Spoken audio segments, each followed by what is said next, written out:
All right. Well, welcome everybody to the 2021 Jteen Conference. It's technically our second conference as Jteen, but we should have had a conference last year. As I said just a moment ago, we have 82 people signed up for the conference. We hope to see all of them at some point in time over the next 3.5 days. And we have 42 presenters. Some of those presenters are also participants, but altogether we have well over 100 people who are participating in this space, which is incredibly exciting. Hopefully you have noticed that we have a theme. For those of you who know me or who I've talked to, I don't love themes, but we thought that it was important to have a theme because, we need something to get behind. And hopefully you recognized that we had a circus theme and may have wondered why on earth we decided to go for a circus theme. So our theme ended up being "The Show Must Go On." And I want to give you a little bit of context about that.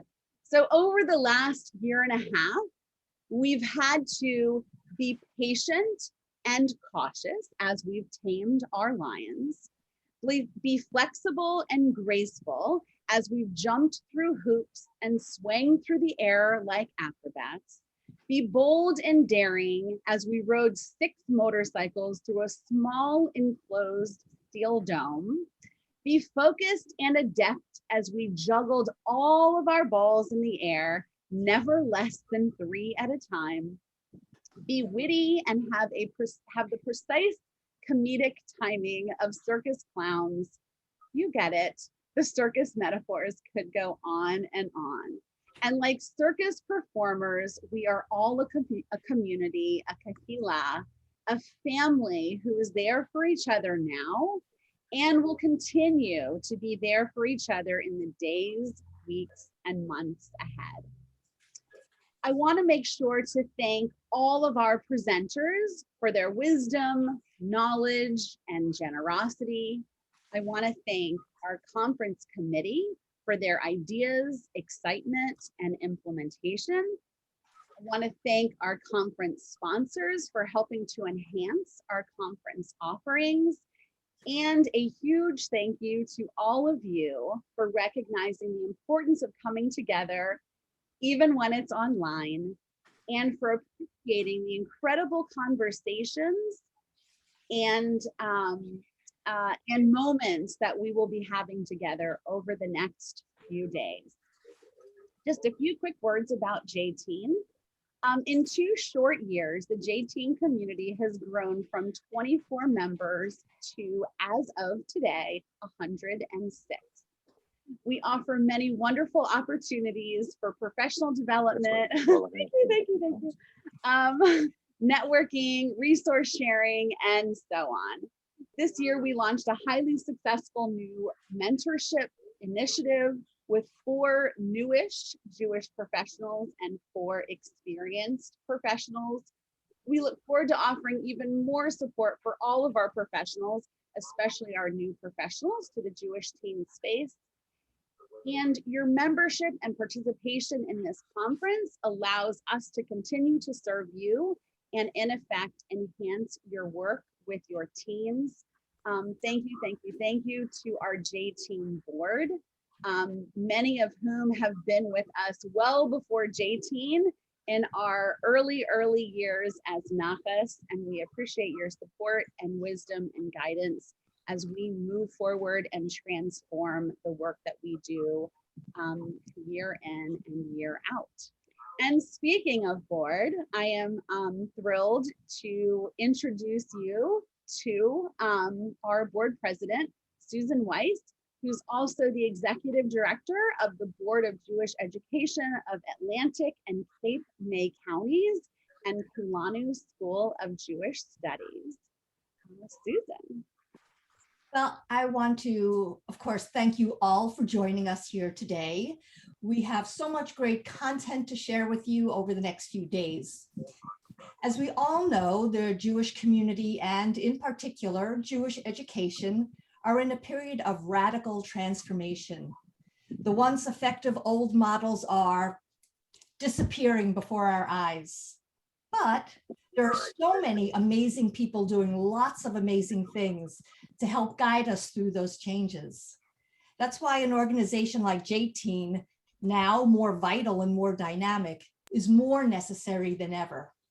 This is the place when we come together to become better versions of ourselves, a place to help one another, share ideas and successes, failures and disappointments, and most importantly, learn from one another to achieve our common goal of engaging the Jewish teens of today.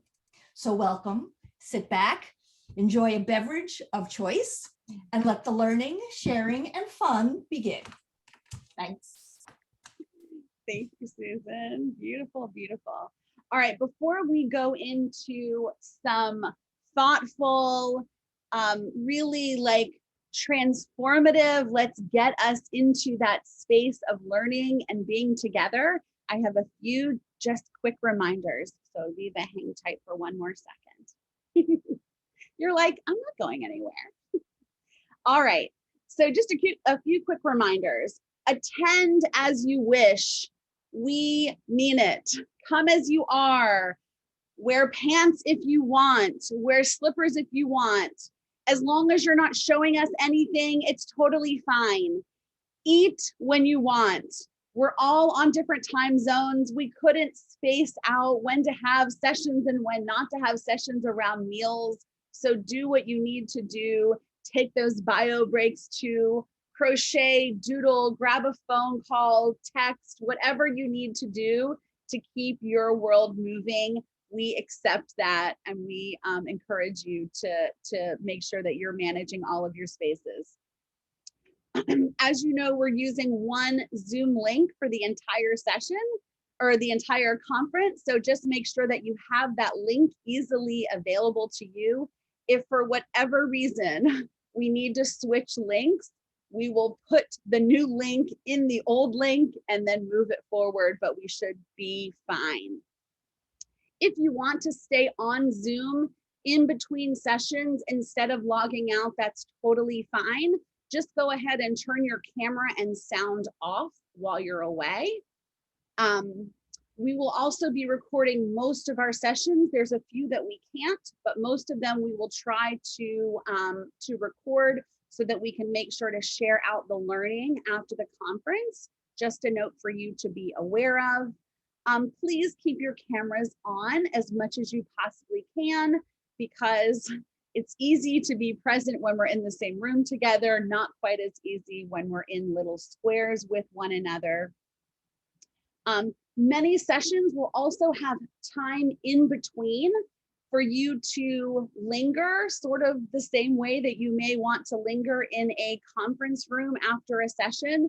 So feel free to hang out, discuss, share, fetch, whatever you want to do. You're welcome to do that in that space until the next session begins. We're also going to introduce you in just a little bit to Gather Town, for those of you who aren't aware of it. Thank you to the Jewish Teen Education and Engagement Funders Collaborative, who allowed us to use their Gather Town space. The Gather Town space will be open throughout the conference. So if you ever want to go there to meet up, we've got private rooms, public spaces, and lots of activities to do while you're there. We'll see that very shortly. The only thing you need to know is that you can't be in Zoom and Gather Town at the same time, but I'll give you a few more Gather Town notes before we head over there. The virtual swag bag is where it's at. Hopefully you've already noticed it, but you'll see it in the booklet. You'll see it in on the portal. You'll also see it in Gather Town. So you'll see lots of opportunities to click on our swag bag. I'm going to share screen with you for just a second so that you can see some of what is there.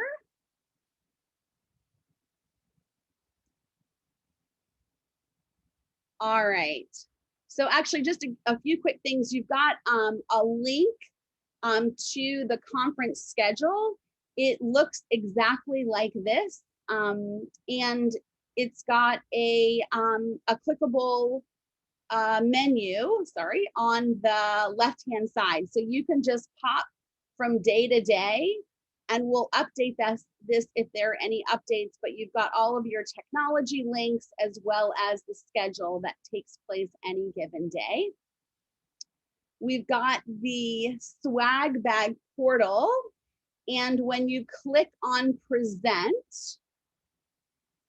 you will see all of these things. And see it, since I see Avram on here, I'll click on here. You can click on any of these links and it will take you either to the website or to a flyer or to some kind of material that is also being given or presented by the organization. So lots of different things to check out and see. Sorry. And one of those things is a PDF that you can click. We are giving you, as part of your swag bag, a $10 Amazon gift card. And the Amazon gift card can be used however you want. But our swag bag committee has put together just some ideas for ways that you may want to spend that Amazon gift card and divide it into a few different fun categories as well. If you decide you don't want an Amazon card, because we know that happens too, just let me know before tomorrow, before they get mailed out or emailed out on Tuesday. And finally, after the last session of each day, I'm going to send out just a quick next day announcement. So if there were any changes or anything that you need to know for the next day, we'll make sure that you have that information. If anybody decides that they want to offer something, if you want to offer yoga, you can offer yogurt too, yoga, tech study, anything like that during downtime, you're welcome to do that. And if you let me know ahead of time, I'll make sure to put that in the announcements as well. And then later today, I'm going to send out a participant roster so you can see everybody who's going to be joining us over the next 3.5 days if you want to reach out to anybody and connect. Okay, Rabbi Aviva Funk, principal of Hebrew High of Greater Phoenix at the Bureau of Jewish Education, I happily turn the floor over to you. Thank you. And I'll say Boker Tov because it is still morning. I'm in Arizona, but maybe it's afternoon or evening where you are. Actually, why not just for a little bit of a moment, can everyone just put where they are in the chat? Let's just get our little towns and villages in our little room here so we can see where we are all coming from. Jupiter, Florida. Okay, for a second I thought you were kidding, but maybe that's actually a real place. So Kentucky, Florida again, Massachusetts, Los Angeles, Florida, Ohio, Albuquerque, New York, Chicago. We really are hitting all of our country. Awesome. Massachusetts again. I'm wondering if you know each other, but who knows? Maybe you do, maybe you don't. Wonderful. I am so honored to be sitting amongst all of you, knowing that you really are my community. We don't know each other. I have one friend that I'm excited to see and excited to meet many more of you over these next few days. What I wanted to do, what Eric and I thought would be nice, was to take a moment and mark this time.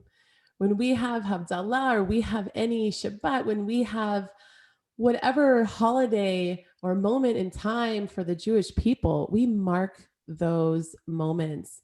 And so as we are preparing to move into 4 days of learning and growing and connecting, we thought, what a nice time to just mark it and pause. So I want to first give us all a moment to take your breath and to begin to imagine what these next few days are going to be for you and for us as a community of educators, leaders of the next generation.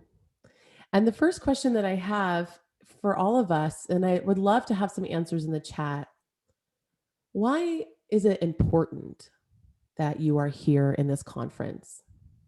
Why is it important that you're here going through these days on a screen? Let's get a few answers rolling. Why is it important? And if you see something maybe that resonates, the more that we share, the more that we can actually understand our own needs. So some of us were here for community. Amazing. Thank you, Susan. What else? Why is it important that you are here in this conference? To learn, to grow, to expand, to be inspired. Thank you, Leslie Ann, for a nice flow of insights here for learning. Keep going. Why is it important that you are here? Nachas, now Jteen has always been an invaluable resource for me. So there is a personal connection to maybe some history. Important to continue to learn new things. Amen.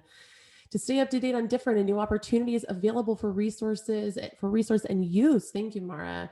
And we have renewal, responsibility to community. Amazing, right? This isn't just a pleasure process, but this is actually our job. It's our job to continue to expand and to meet each other and to grow in these amazing ways. Beautiful. Form valuable connections. Meet youth engagement colleagues. Absolutely. It's another ping to our community. Connecting with colleagues is always important, but even more so this year. Awesome, Lisa. Great feedback. Wonderful. You're welcome to continue to put those moments of why is this important? But I want to say that learn best practices from professionals in the field. Amen. Thank you, Erica. I really feel that this is incredibly important. How many of you find yourselves to be task-oriented people? A list of tasks that you have to do, right? The idea of coming to a conference is the opposite of that. And for many of us sitting at a conference, we're not producing deliverables, and it may cause some of us to feel anxious, right? Or how many of us have been at a conference, you feel guilty that you're not working at your desk or you're not responding to that email right away. But this is that supportive reminder for all of us that being here and receiving these insights and gaining the different strategies and building relationships is foundational to our work. It actually is what lets us do those tasks. It's what lets us get all of our work done. I want to say, amen. Thank you, Leslie Ann. I feel like we speak the same language. I want to say that being here at this conference is like making time for our own learning. It is like making time for Torah. And that is necessary and it's holy. So I want to give all of us that moment to remove the tasks from our mind, if we can, and the to-do list that we've got going on over the next few days, and be willing to put them somewhere, put it on a shelf. Know that you can check on it if you need to, but perhaps whatever intention you need to create for yourself in order to be fully present, maybe it's an email reminder. I am at a conference the next few days. My email is limited. Give yourself that type of permission. I know that I'm going to be doing that and need that permission for myself. So what we're going to do in the next few minutes is first, I'm going to give you time for your own kavanah setting and own intention setting. And then I have a short little Devar blessing from our Pasha this week. So this is the invitation right now, Chevre, to find your notebook that you want to be using for this conference ahead, or maybe you want to open up a Google Doc, wherever you can actually write something down, get your thoughts out. What I want to do is offer you and all of us really an opportunity to make a kavanah. What do you need from this conference? What is your intention? Maybe how do you want to show up, or what are you looking for? Whatever your personalized intention is, that obviously that should be a clear and ask. Are you ready to play along with your own personal kavanah setting? Thumbs up. Just give me some nice feedback so I can feel we're here together. Amazing. Great. So I'm going to just nigun, and I want to give you the space. Maybe you want to close your eyes and actually check in with yourself. What do you really need over these next few days? Flash forward, we are going to look back at them when we're done. So take a moment, get your writing implement, however, typing or paper, and let's start making our intentions for ourselves in the next few days. And I'm just going to nigun for us here. Nay, ya da da da da, ya da da da da da da, ya da da da da, ya da da da da da da, ya da da da da, ya da da da da da, ya da da da, ya da da da da. Ay, ay, ay, ay, ay, oh. Ay, ay, ay, ay, ay, ay, yadadai, yadadai, yadadai, yadadai, yadadai, yadadai,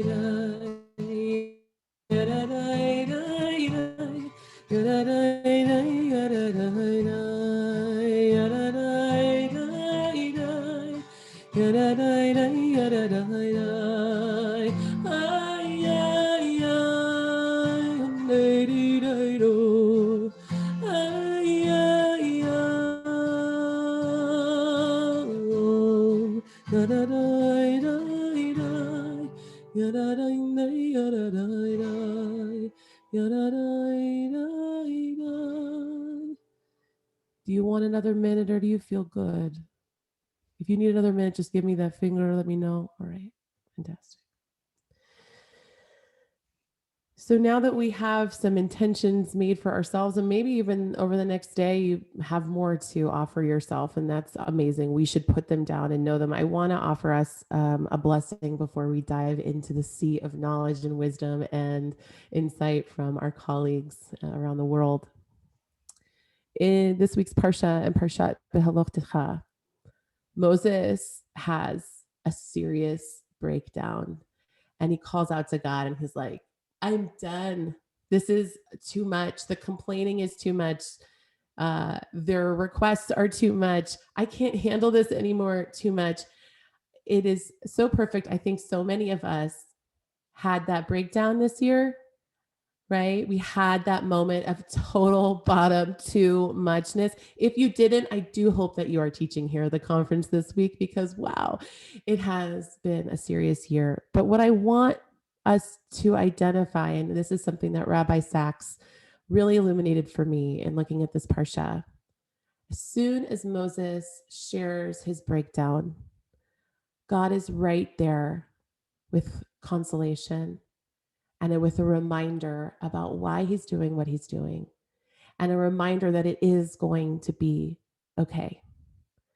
I feel that this conference, for at least for me and for I know many of us who have recently or over this year have had that breakdown, can come to this conference with the reminder that it is going to be okay. And not only that, it's going to possibly rain the needs that we have in our lives right now to be able to move forward professionally.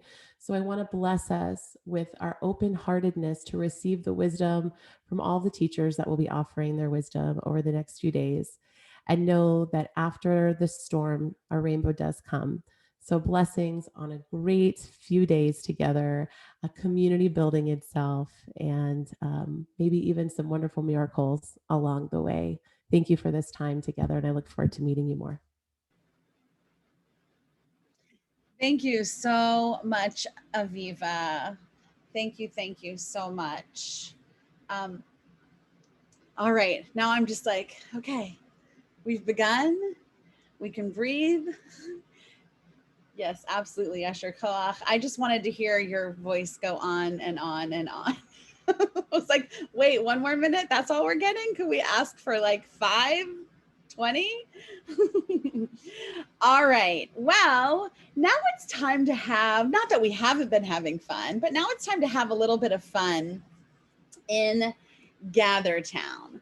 I want to give you a little bit of information before we head over there, though. For those of you who've been there before, you may like it, you may not. For those of you who've never been there before, you may like it, you may not. But let me tell you a little bit about it, and then we're going to head over for a fun scavenger hunt. Okay, so first of all, I'm going to put the link into the chat. You cannot go there right now, so don't do anything because you can't be in Zoom and Gather Town at the same time. So we will have to leave this link in order to go over to Gather Town. But here's just a few quick notes, and then I want to show you what you're going to see over there real quick. So first of all, Gather Town is essentially like going back to the 1980s and hopping into a video game of the 1980s. Not sure why we had to go so far back when we have great technology now, but it is what it is. It's just how it goes. If you're using a Mac, don't use Safari as your browser. Use Chrome, use Firefox, use something else because it will not work properly with Safari. I learned from experience. Just a few more quick things. If you want to interact with something, so you're going to see lots of little things in the room. Actually, let me go ahead and share my screen with you real quick so you can see some of what I'm talking about. So you're going to see some things in the room. You may see a document like this. You may see the name of an organization like this. You may see some little games, things like that. If they're things that you can interact with, they'll actually become yellow when you get close to them. So you'll know that you can interact with them when they become yellow. And in order to interact with something that becomes yellow and is interactable, you just click the X on your keyboard. So when you get close enough to something, if it interacts, it will light up yellow. Click your X and you'll be able to go straight to that thing. There may be some little grapes. These are the little Gather Town grapes. You may see grapes pop up on your screen. It just means it's thinking for a second, and then it'll take you to that, that item. When you get close to people, so you see me, and I can't show you in actuality because I'm on Zoom and it doesn't work with Zoom. So I had to screenshot this. But when you see another person like this and you get close to them, you'll actually have a video screen pop up and then you can talk to one another. If they're a group of people, you can do the same thing. You'll have a group of faces pop up. You'll know exactly what I'm talking about when we get there, but I just want to give you some highlights. And if you want to follow somebody, like you don't have to move at all. You just say, hey, I want to follow that incredible president lady speaker that I heard a few minutes ago. You just get close to her, you click on her name, and wherever she goes, you will stalk her. So here's what you see. You're gonna start right here.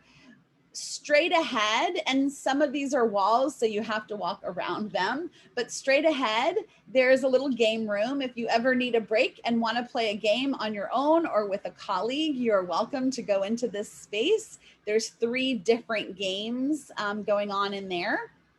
To the left, we have our incredible sponsors, Better Together, Chai Mitzvah, and Tzedek America. I know at least 2 representatives from those organizations are hanging out with us today. So feel free to go in. They are part of the Scavenger Hunt, so we definitely want to make sure you go say hello to them. But you'll be able to also get additional information if you visit that space and they happen not to be in there. There are videos that you can watch, brief videos about their organizations, as well as documents that you can see as well. Back here, you see a little yoga area. Those are beach towels, but The only rugs they had were Oriental rugs. It didn't really make sense. But if you get close to these yoga area, you'll actually see some yoga stretches, a document pop up, so you can enjoy some yoga stretches there. And then if you go right from the entrance, you'll see this fun little bar top area. Right here is a beautiful koi pond. When you get close to that koi pond, you can actually click the X and it'll take you to an aquarium so you can relax and watch some fish swim around. Over here is our bulletin board, and the bulletin board takes you straight to our swag bag giveaway. Again, when you hit the word present, you can click on any of those giveaways and see all the great things that are there for you. This jukebox over here, click on that. It's Israeli music podcast. So just scroll down a little bit and you can listen to some music. And then over here, you see two little documents at the bar. They're fun little mixer questions. So if you're hanging out at the bar with a couple of people, you can get to know them a little bit better by playing some of those icebreaker games. Okay, so without further ado, we've got GatherTown link in the chat box. I have also now put a link to the scavenger hunt. The top, or there will be a raffle for everybody who submits a finished scavenger hunt. It's a Google Doc, so you'll just fill that in. You'll see it's some fun little activities to get to know who's in the room with us. So we will hang out in GatherTown for probably about 15 or so minutes. I think you'll be able to accomplish the scavenger hunt by then. 3 people will be drawn for a gift card at the end of the scavenger hunt as well, so that you get a gift card of your choosing. Any questions before we head over? You've got the GatherTown link. Just posting it fresh again, and then go ahead and pull up the Google Doc, posting that again. I'm going to stay logged in here and also be in GatherTown on another device. So when you're ready to go to GatherTown, click log out of Zoom, click the GatherTown link, and I'll see you over there.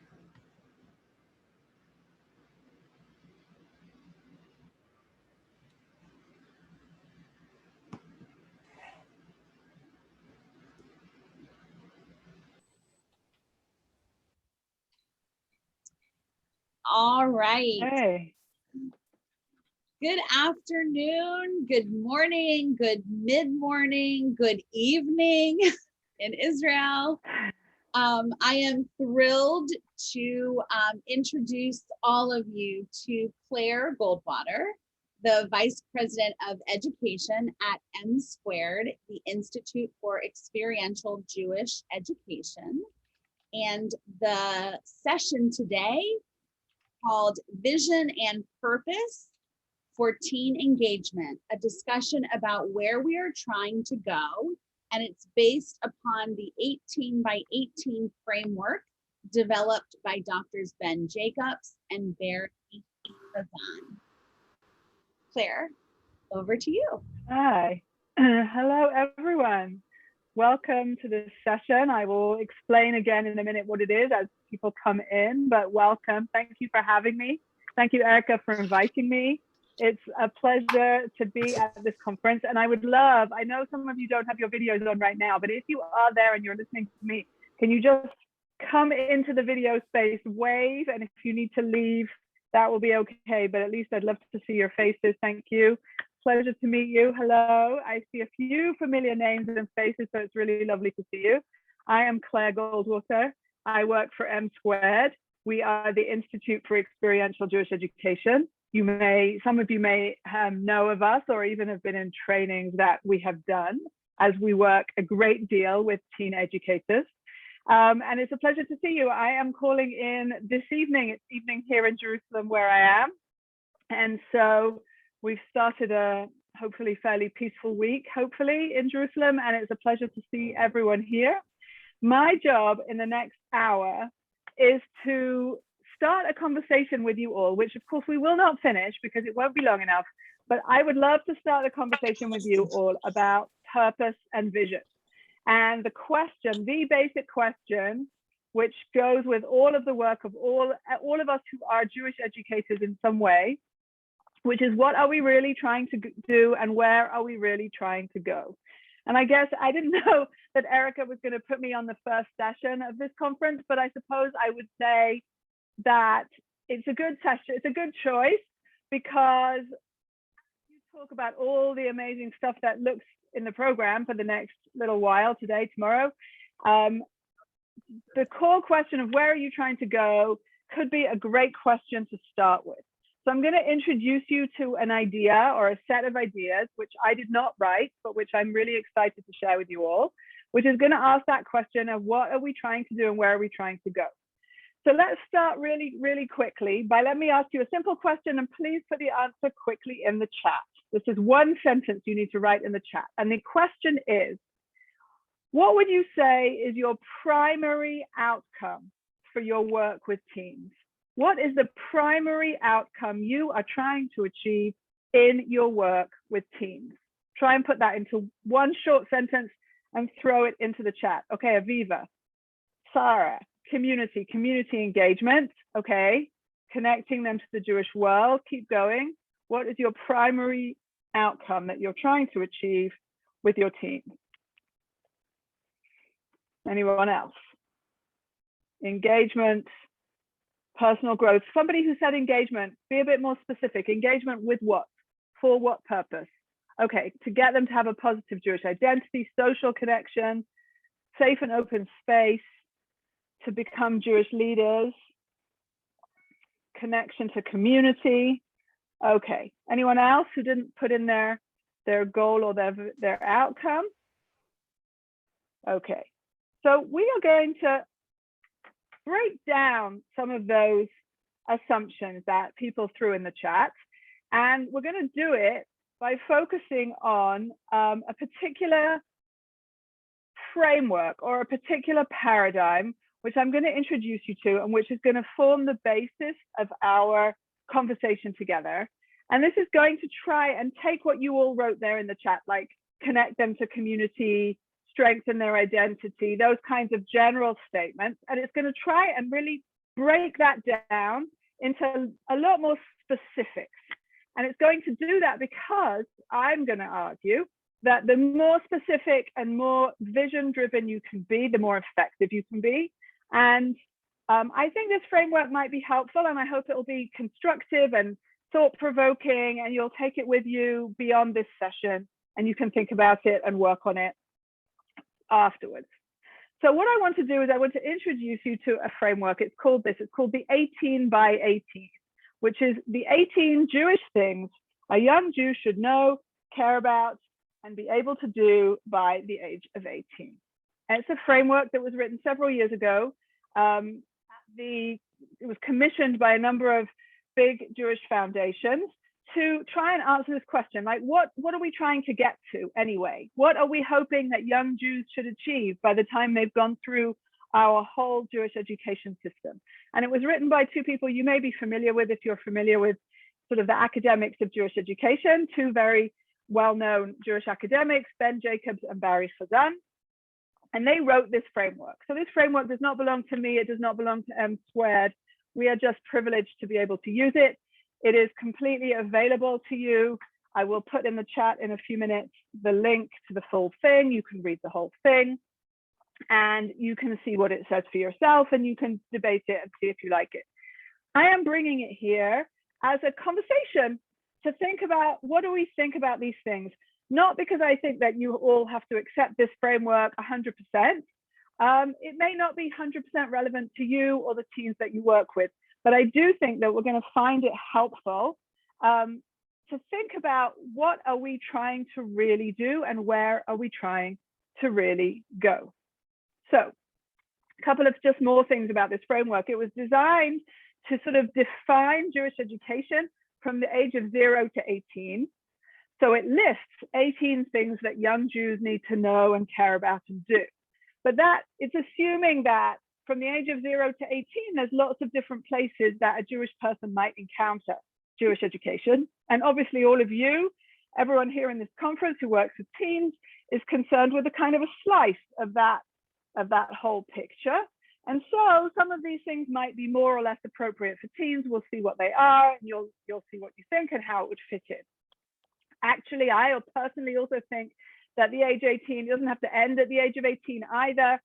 And in fact, at M Squared, we're using this with people who also work with college students and young adults and people who are older. So I think it's also relevant beyond that.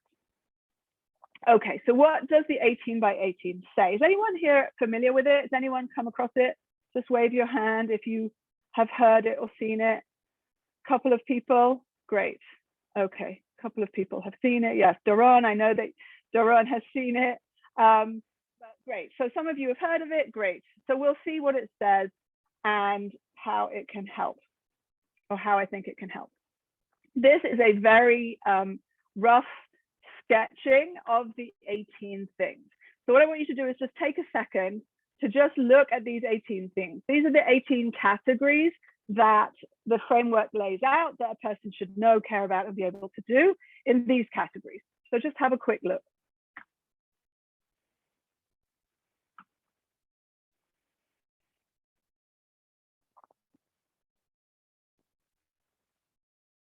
Okay.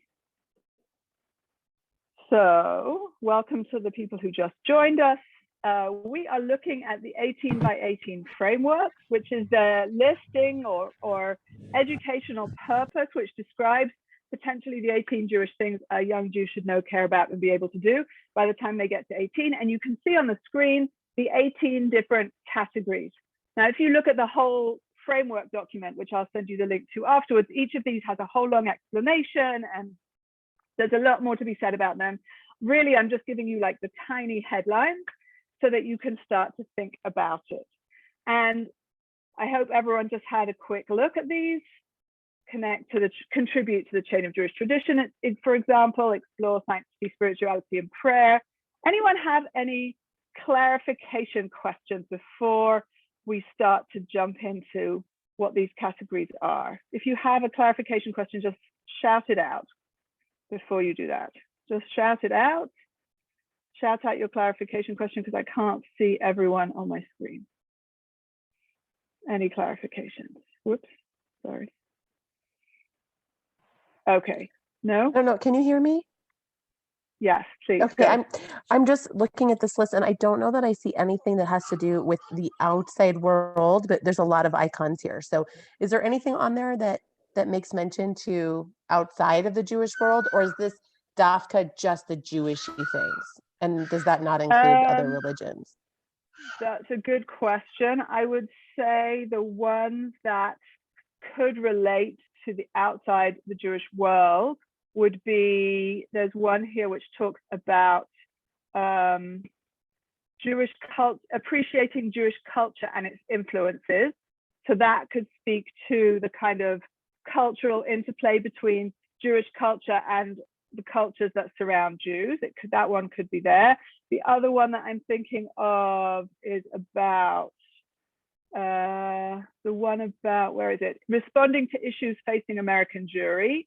So that's on the top line. You can see that one there. So that would be relating to certain issues, American Jewry, but within the context of, say, North American society. And then there's Gemilut Chasadim, Tikkun Olam and Gemilut Chasadim, which certainly doesn't have to only apply to Jewish communities. That could certainly be beyond. I think, Aviva, though, those would be the ones that would explicitly touch or expand.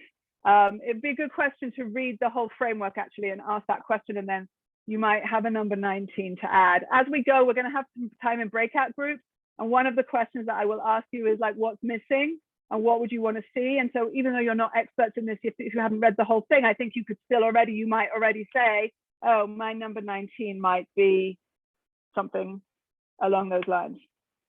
Okay, Great, thank you for that's a great question. Any other clarification questions before we jump into a bit of action? Okay, so you don't have to remember these. What I would like you to do though is go to a very quick Mentimeter poll. Go to menti.com and input this code, and you will find 4 questions. It's a poll with 4 questions, and it's going to ask you very quickly, very impressionistically, to judge the goals that you think are most relevant to you in your work today. And it's going to ask you which ones do you work on the most and which ones do you work on the least. For each of the 4 questions, you can answer 5 answers. So after you've answered 5, the system will stop you going for more. So just try and pick your top 5 in each category. Very quickly, answer those questions. Don't overthink it. I know you don't know the framework so well, so don't worry if you're not quite sure, but just give me a very quick, impressionistic answer to those questions. Does everybody have Mentimeter open, Menti open? Anyone having trouble? Great. Erica, in a minute when we've done this, we're going to go into breakout groups. Okay, perfect. Okay, give me like a thumbs up sign when you have finished the question.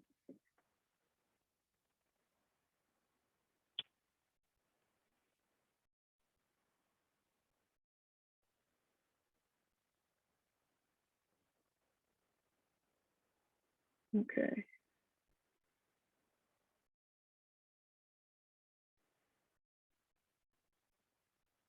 Okay.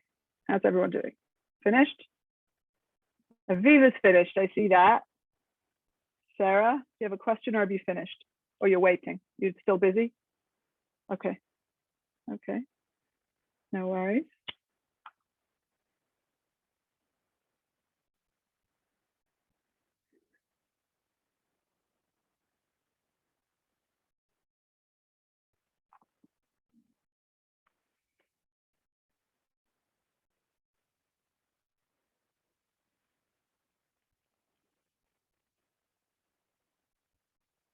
Okay. Who needs more time? Okay. No worries. There's 18 and you don't know them, so you have to go through them each time and think. No problem.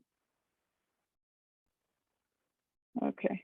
Very impressionistically, in general, what are you thinking?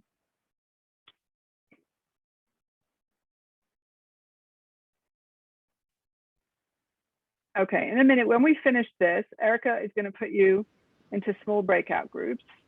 And we're going to have 15 minutes for a discussion in breakout groups. And while you're doing that, I'm going to organize the data and bring it back to you in another 15 minutes so that we can see what we said.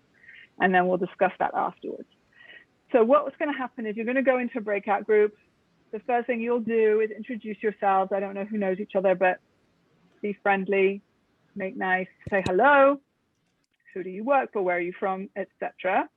And then I would love for you to answer these questions. Okay. I'm going to give you also in the chat the document with the 18 so that you have it in front of you. But you're going to look at the goals and you're going to notice, what did you notice? What are you interested in knowing more about? What might be missing? What's your first impression? That's what you're going to do. And that will be in breakout groups in a second. And right now I am just going to drag into the chat the list of the 18 so that you can look at it while you are in your breakout groups. There we go. Oops, sorry, I didn't mean to just give it to Duran. Give it to everybody. Okay. Okay, so if everyone's finished their voting, polling? Let's assume you have for the moment.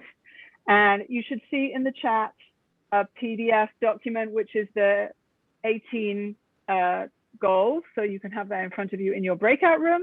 And you are going to be in there for 15 minutes And really what you're going to talk about with your colleagues is, what do we notice from this framework? What do we notice about these 18 things? What might be missing? What do we think is most important? What is most interesting? Have a general conversation for 15 minutes. And when you come back, I will hopefully have all the data that you just put in the poll, and we will take it from there. Okay. Cut yourself off. Okay. All right, well, welcome back everyone from that conversation. I hope that you didn't get too cut off in the middle and that you had a helpful conversation. Does anyone want to just give me a couple of sentences about what you ended up talking about? Just because, you know, when you're not in the breakout rooms and you're the facilitator, you have absolutely no idea what was going on. And you may all have been talking about something else completely, which is the way it goes.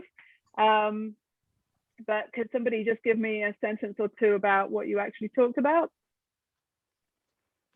I could call on people, but you know. Well, yeah, you know, please, we talked Susan. about how large a grouping is, and like how do you pick and choose, and how each community is different, and depending on your students, what you would pick and choose, and throughout the course of their lives, what you would want them to know.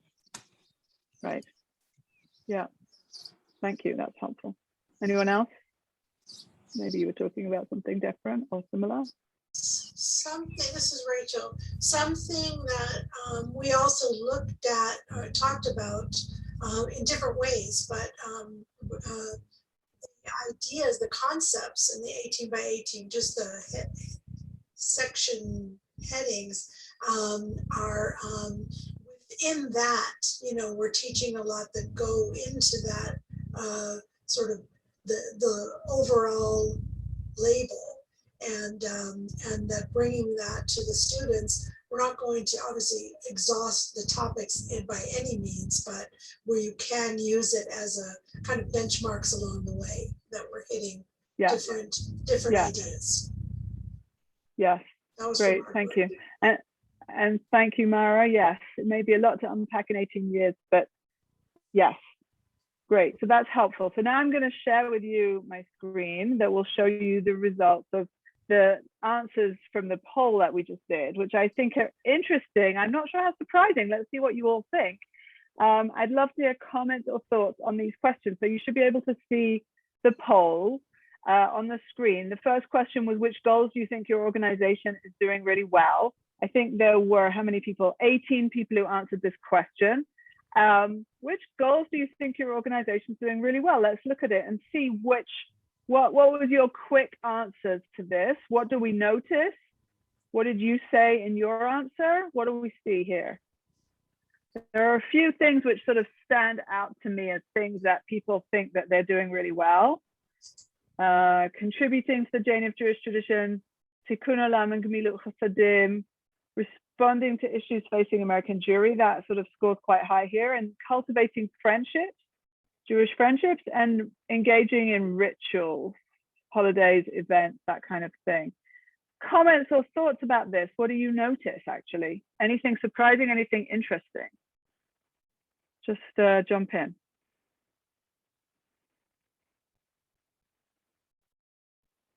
This is the field that we're looking at, right, of all of you. I'm sure you don't cover every possible teen possibility there is out there, but interesting, what do we think people are doing well?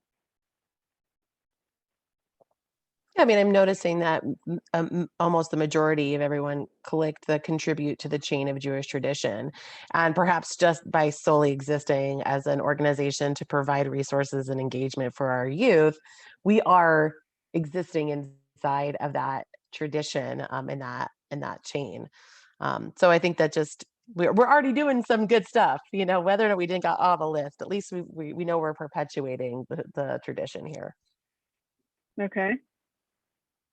And also, I guess the tradition one would also, you know, I think really jive with the engaging in Jewish rituals and holidays, because that's probably also, you know, somehow related to that, right? Like in terms of traditional engagement, right? A lot of you said before when I asked you to put it in the chat, what is your primary kind of outcome that you're looking for? It was about engagement, about connection. What did you translate that to here? Because you know, the word engagement doesn't appear here. nor does the word really connection, although Jewish community exists here. How did you translate that into these categories?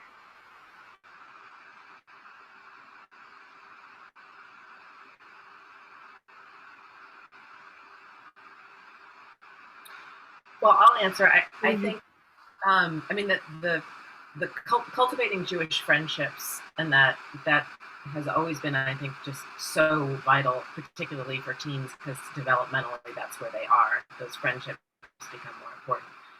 So to me, that, I mean, it doesn't surprise me, these results, and it warms my heart that we have so many organizations that are sort of focusing on the continuation of the Jewish tradition, social justice, Gemilut Hasadim, and cultivating Jewish friendships. I think that those are all ways of engaging. Mm-hmm. Mm-hmm. I don't know if that's what so let's look at the opposite. So let's look at the opposite now, just to see, like, this is now the other side of the coin, right? Which goals do you think your organization is not really close to touching? And here is, in some ways, like I said, the opposite of what we saw before. So the things that scored very high before, like practicing Tikkun Olam and Gemilut Chasadim, scores a 0 here, which means that basically everybody thought that you are involved in that in some way. That's not one of the ones that you're not touching. And similarly, contributing to the chain of Jewish tradition, most people think that their organization is working on that in some form. Whereas what do we notice about the things that you think your organization is not really working on so much? We've got this big one of recognizing the significance of wrestling with God, which stands out here to me as something that you don't think is really being touched much. Similarly, Hebrew, connecting with Jewish around the world, relatively, those two, also. What else do you notice here? Anyone? Was this a difficult one? How did you answer this? What do you see here? Well, I wonder if a lot of these numbers are skewed based on what we've all experienced in this last year, right? Talking to my teens right now about wrestling with God, when they're wrestling with themselves, and we could get into a theological conversation about where is God in that process, but I'm wondering, with these kids who were suffering in their own isolation, what was their need? And so, because we were catering to a lot of what we saw as the relationships, Tikkun Olam, trying to establish a sense of community, some of these things outside, when maybe on a normal year, we would definitely talk about, we were, I think, so many of us in crisis zone and just trying to make sure we can manage a community and making our kids feel like they're part of something. So that, I wonder if those are some of the answers reflected here too. That's really interesting. What do other people think about that? Would you have answered this differently before COVID or today? I think Aviva has a great point. Anyone who teaches students that are looking at black boxes with white names, and you hear crickets, the idea of talking about God in that environment, let's just cook. Everybody wants to cook. So we're doing all these things where we can pull out from our kids whatever we can pull out. So maybe I could see where that might have affected. I mean, we've done in the past a curriculum called God Wrestling, but it would never occur to me to do that in this environment. I see some other nods. Jeremy, can I point on you for a second, because I saw you nodding. You're in agreement there that what you would put now and what you would have put before COVID is different? Yeah, definitely, with the disclaimer that I have only been at this current organization since COVID started, so I don't know off the top of my head, but I do know that the last year of with our teens being in an online space only, definitely found different priorities and things that we could get them to touch and connect with, and ways that, if we tried to start a discussion about, just like looking at an example, Jewish texts and core narratives, if we tried to connect with that on Zoom, we would have gotten a lot of blank crickets. Okay, so what you're really saying is that because also of the modality of Zoom, some of these are obviously easier to do when you're doing them online, and other things you might be able to do more when they're in person, right? Is that where you're getting, where we're going? Okay, yeah, please, Leanne. I think, I'm looking at I'm a little surprised by the significance of wrestling with God being something that folks aren't dealing with, but along the lines of what Aviva was saying, I'm guessing that many educators are actually having these conversations with teens, but not framing it in this language. Because I do think that if we talk to our teens about struggling and wrestling with God, with themselves and the world in relationship to sort of what's happening in their lives, that's a lot of wrestling with ourselves and our own inner sense of the divine, whatever that is wrestling with God. We might not label it like that, but my hope and my guess is that because of where people are and where teens have been, that's a lot of what's happening. It's just internalized differently. Interesting. So let's look at the third one then, because let's see where this takes us. Which goals do you think your organization could be doing, but is not? So again, this is another take on sort of a way of understanding the field of what we're not really doing, but which could be potential. So here we've got a couple of other new ones popping up, actually, and interestingly. Nothing like so high in the scheme of things, but things that we could be doing that we're not really now. Experience Jewish arts and culture, which in the two previous questions was kind of almost invisible, I think. And also here, responding to issues facing American Jewry, and maybe connecting to Jews around the world. Does somebody want to answer, explain, like, how did you answer this question? What were you thinking when you answered this question? What kind of came up for you as possibilities? What are the potentials out there? Well, I was surprised because one of the most popular classes we had online this year was an art class run by an artist, an actual professional artist, who did everything from three-dimensional drawing to collage to pen and ink, but all of it was directed by the students. She gave everybody a bag of all kinds of different things at the beginning of the year, and then came online with a prompt every week with them and said, okay, what do you want to do now? And it was one of the most popular classes that I had. We consistently had, 8, 10 people at it every week. Interesting. It was a chance for them to really decompress. Right. And even though it was through a Jewish lens, it was so not what they were doing in school that they were like, okay, I can do this, even though it's on Zoom. Right. Which is interesting then, in the light of the points before about the slide before, about these are things that we're doing right now because of Zoom. So what you're also adding there, Deborah, is like the opportunity to do things on Zoom. That's actually an interesting outcome of like engaging with arts and culture in a serious way. You might have thought you couldn't do it on Zoom, but actually it can be done. Anything else that you sort of identified as possibilities to do that you're not doing right now? Yeah, Mara. Oh, yeah. This year for us, our congregation is going through like a large change of like rabbi, educator, all of that. So a lot of the stuff that this is discussing, we didn't even hit on.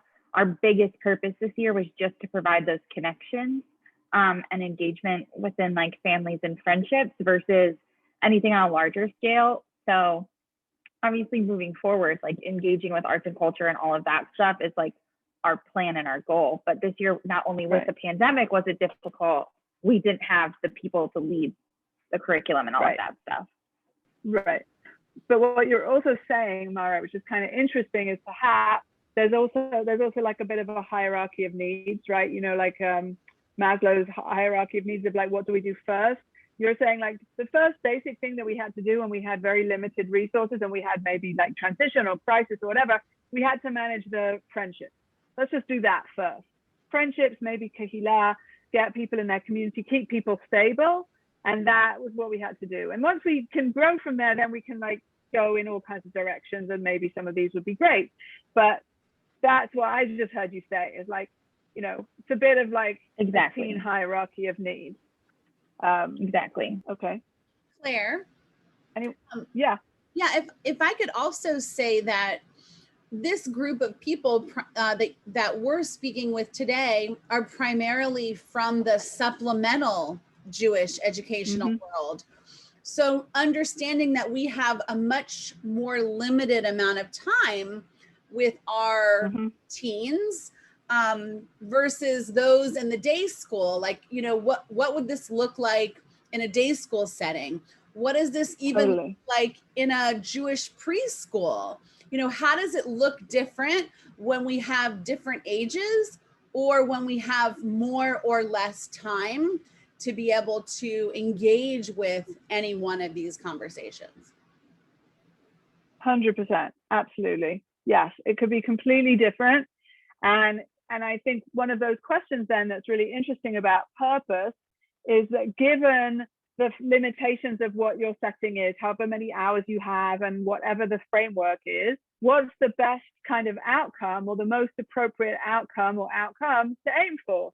Because maybe, and I'm making this up, but maybe the goal about Hebrew, access Hebrew and Jewish terminology, right? Maybe the best way to access Hebrew and Jewish terminology is in certain ways, or maybe you need a certain amount of time in order to do it effectively. And if you don't have that, then maybe that's not the best outcome to try and work on. Or you could make developmental arguments about some of them too, about where is the best time in a student's life to focus on some of these outcomes. 100%. Let's just look at the fourth one quickly. Which of the goals do you personally think are most important for teens? So this is the one where I really wanted to hear what people personally kind of connect to when you see all these 18. Which are the ones that you just are drawn to for your own commitments and your own beliefs, right? And we've got highest one here, engage in Jewish rituals, holidays, and events, which I think is really interesting. It's not that far off. Where did that one come up? In the first question, Jewish rituals, holidays, and events is also pretty high. You think your organizations are doing it very well. And then here you actually also, people are saying they really believe that that's important. And similarly, friendships, kahila, tikkun olam, and gmilut chasadim, I think we're seeing a trend here. And then interestingly, also engaging with Jewish role models, chain of Jewish tradition. That's sort of what we saw in the other slides as well. So I think it pretty much fits there. Anybody notice anything interesting here about the goals you personally think are interesting or are not interesting? What else did people see here? Anything that surprises you or doesn't surprise you, perhaps? I'm somewhat surprised about 0 votes for appreciate Jewish culture and its influences. And also for anything that got 0 votes. But on the other hand, I also know that this was the last question and we might have felt rushed. So, okay. Yeah. Fair enough. Okay. Anyone who has any other comments on this, right? It was either rushed or you didn't have time, but maybe it also, I think it reflects, I don't know, it seems to me reflecting something. Culinary traditions, the high and the why, it's interesting, the why and how of Jewish mitzvot scores quite low, but engaging Jewish rituals and holidays is much higher. So that's an interesting kind of correlation. Those two things clearly don't go together, at least for some of you. Recognize the significance in ritual, the significance of wrestling with God was not something that you all personally want to engage with. That's not why you're all here, it seems. Anything else? Yeah, I mean, I think I struggle when I see the goals that are important for teens, when I think about what their interests are versus what I think that they should be spending their time investing in. And so I think I even struggled with this question because I would love to have Hebrew, understanding mitzvot, grappling with God, interpreting text, all those things. But when they come and they show up for my program, what do they want to do? They want snack time outside with their friends. And so how Right. to create a culture where you're empowering them to value these things, but also really wanting to maintain that good relationship that they want to come back. So I think that there's a real fine line Yeah. about what we value for their needs versus what they would articulate that they have. I think that's really important. And I'm sure that that's like one of the core kind of tensions of being any Jewish educator, actually, but probably especially for teams where, especially if you're in supplemental settings where they can easily just turn around and never come back, at which point you've sort of lost it, right? So then you have to meet them where they are. That's a huge thing. But also having these outcomes in mind somehow, I want to claim, also is really important. How you get there is a strategic or a tactical question. But having the goals in mind or having the outcomes in mind, I think, still is part of what makes the education kind of like an educational thought. But yes, it's really hard. Leslie Ann, please. I'm wondering where you just mentioned that how we get there is technical. And one of the questions I have, and I might want to push on this a little bit, is whether or not the how we get there is in fact vital, right? Like how do we teach them how to learn Jewishly? How do we teach them how to be curious Jewishly? How do we embed a desire and an appreciation for spirituality? You know, because my I guess I didn't put this in the chat, but my objective would be for them to come out as whole and holy emerging adults who live in the world intentionally and Jewishly. And you could do that with any of these content areas. But how you do that, to me, is like, oh, it's all about that. Yeah. And I don't know whether that's embedded in the curriculum. I'm guessing it probably is. Yeah. So first of all, actually, what I said is how you get there is actually tactical, not technical. Which I mean is that it's partly. I don't disagree with you, Leslie Ann. It's like tactical is not unimportant. It's like absolutely critical, but it's still a tactic to get to a higher place. That can be really difficult. And I think that's really critical to talk about.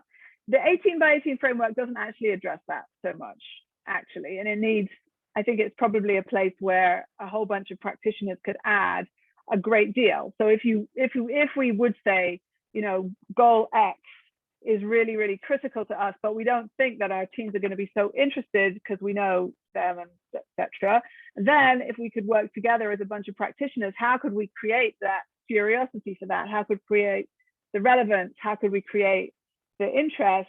That would be a really interesting conversation for a bunch of educators like yourself in a room like this to kind of really get your teeth into, which of course we're not going to have time to do right now, but I do think it's a worthwhile exercise actually to do with your colleagues. But I guess my claim here in this session is to come and say, like, at least start with the outcome in mind, right? Because if you do really believe that engaging with the chain of Jewish tradition, for sake of argument, is really important, and I'm not sure my teams are so interested, but I still think it's really critical for them, then let's figure out how to at least go there in some form. If I don't have that in mind, of course, I'm never going to go there.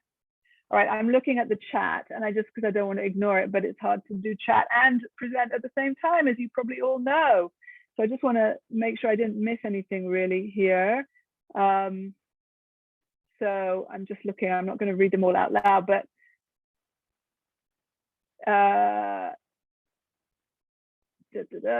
yes.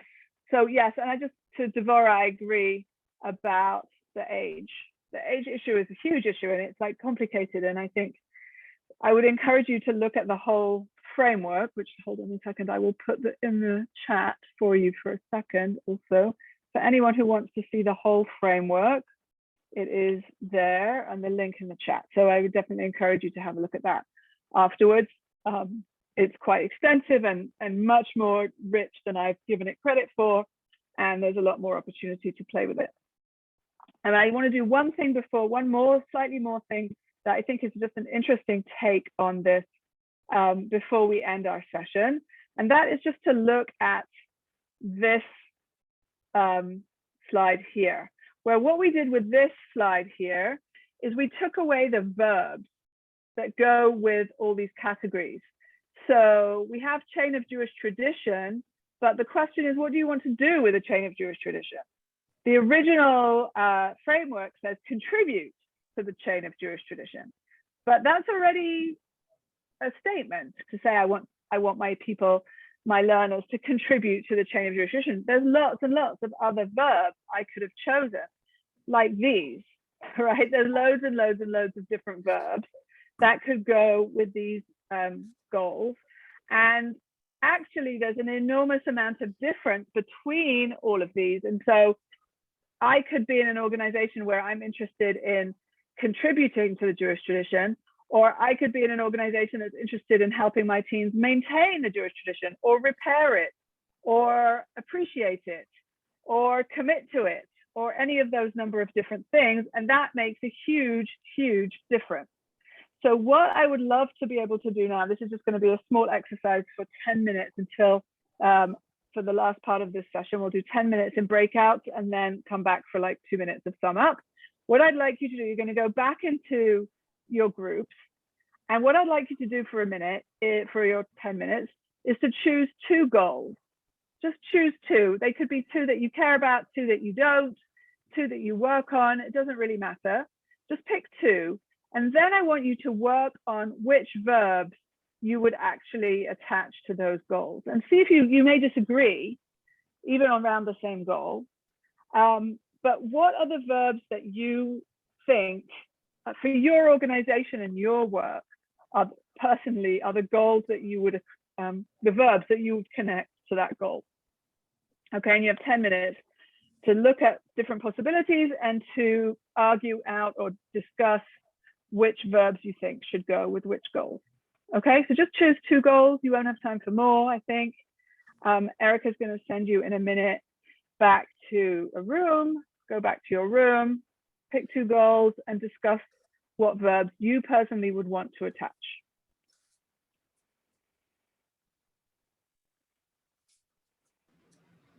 The rooms are open. Great. Welcome back.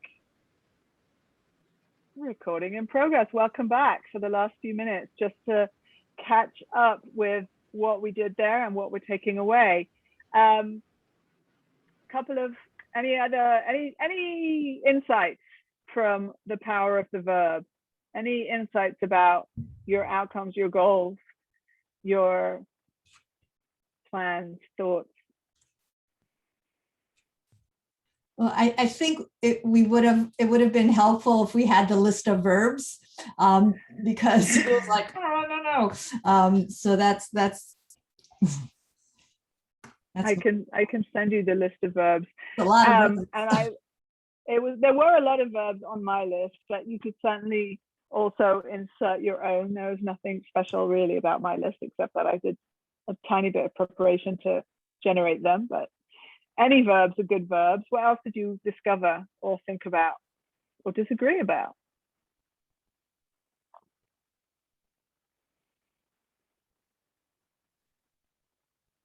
I hate to be the one always doing the talking.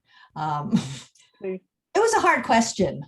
So, I mean, that's, we only talked about one issue, and that was, it was me questioning what does it even mean, issues facing American Jewry. So that was for me most of the discussion, and then trying to figure out the verb. But that was an interesting conversation that we did have.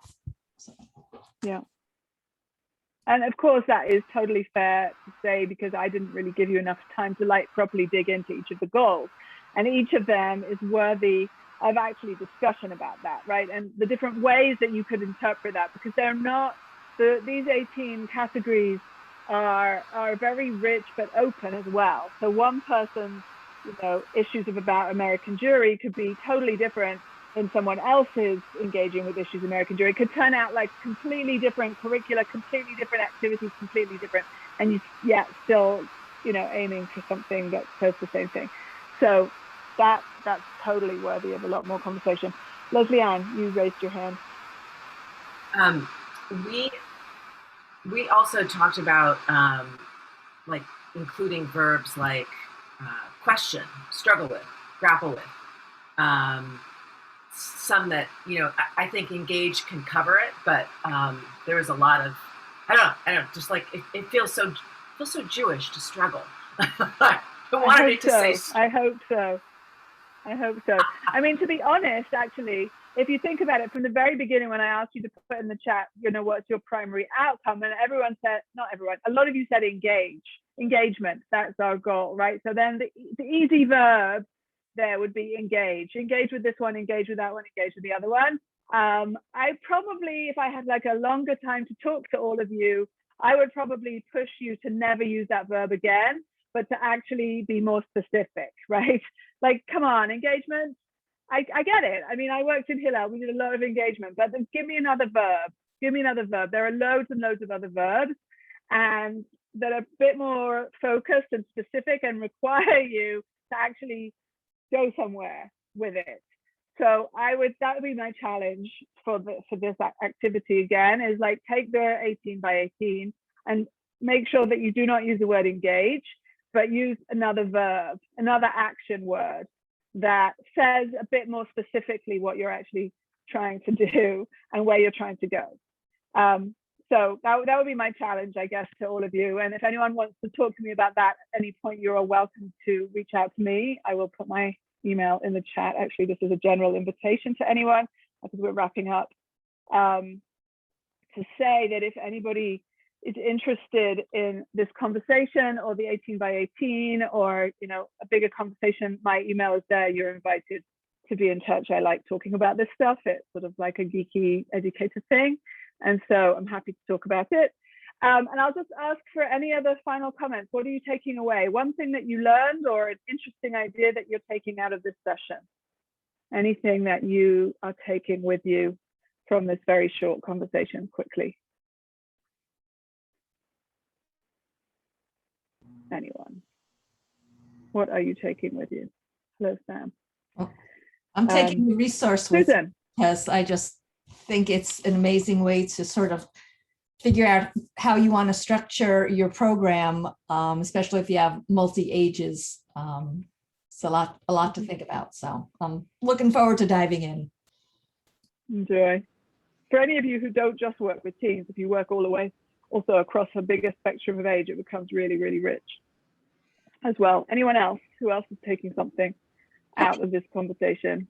I think also, you know, if we look at it as starting with the end goal in mind, that if this is where we want to end up, then we can actually set a timeline or some kind of developmental way that we can address these throughout young people's lives. And especially someone like Susan, who starts with kids in PJ Library and takes them all the way through high school, how can she now look at it as a community provider for all of these ages and see what she needs to do, how she needs to create learning opportunities as the kids go through those different developmental ages? Right. It's a very holistic process. You can think of it in interesting ways. Like for those of you who have colleagues, like in your city or in your community, it's an interesting question to say, like, how do we divvy these up, these goals? Oh, you do this one, we do that one. We do these two, you do those two. How do we create a holistic system? That's one way to think about it. And the other way is to say, no, we are just our synagogue, or we're just our youth group, but we have, or a camp, or whatever you are, but we have kids over a series of ages. How do we touch the same goals at a higher level over time? Because it's not that you just touch, you know, the chain of Jewish tradition when they're 7 and you never come back to it. You might touch it when they're 10 and 12 and 17. And so that's also a conversation if you have the scope to reach learners over ages. It's very complex, it's really deep, it's rich, it's loads there. And I think the point is to start with the end in mind is like ultimately the not very new but very important statement to be made here. And that if this is a tool that can help you, then I hope it was helpful. And I wish everyone lots of work with it, and I hope it'll be helpful, and keep thinking about it. And I hope the rest of the conference goes really, really well. And it was a pleasure to meet you, see you all, and enjoy the rest of the time. Thank you so much to everyone for your attention. Thanks, Claire. Thank you so much, Claire. And Thank you. Pleasure. knowing you're sitting in Jerusalem, we are all thinking about you, thanking God there is a ceasefire and hoping Yeah. that things continue in a positive way, somehow. Amen. Yes, amen. Please God. Thank you to everyone. It was lovely to meet you.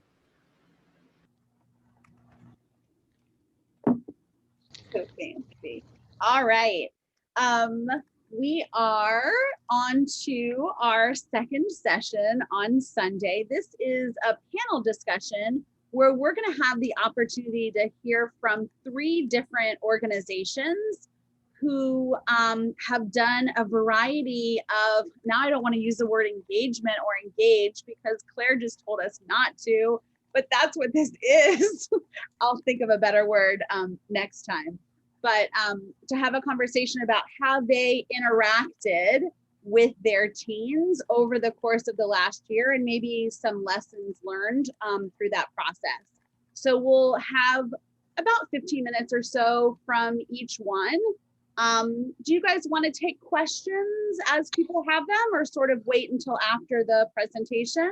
Yeah, so hi everyone, I'm Naomi. Erica, are you okay if I jump in and explain our updated structure? So let me introduce you great. as a group and then I will let you have the floor. So Awesome. Naomi, since you're first on my list, Naomi Looper is the engagement manager from Springboard Chicago.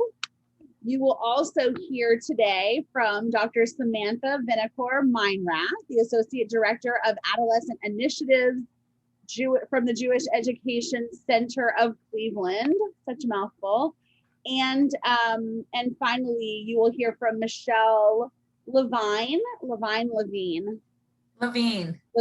sorry, the Director of Teen Initiatives at the San Francisco Jewish Community Foundation. Go for it. Great, thank you, Erica, for that introduction. Before I introduce myself a bit more, I'm going to explain our structure for today. We are each going to speak for about 5 minutes about our specific programs that we've done this year and kind of our takeaways. And then we are going to spend some time answering 3 questions that I'm going to put in the chat. And then there'll be some time for Q&A as well. So that is our plan.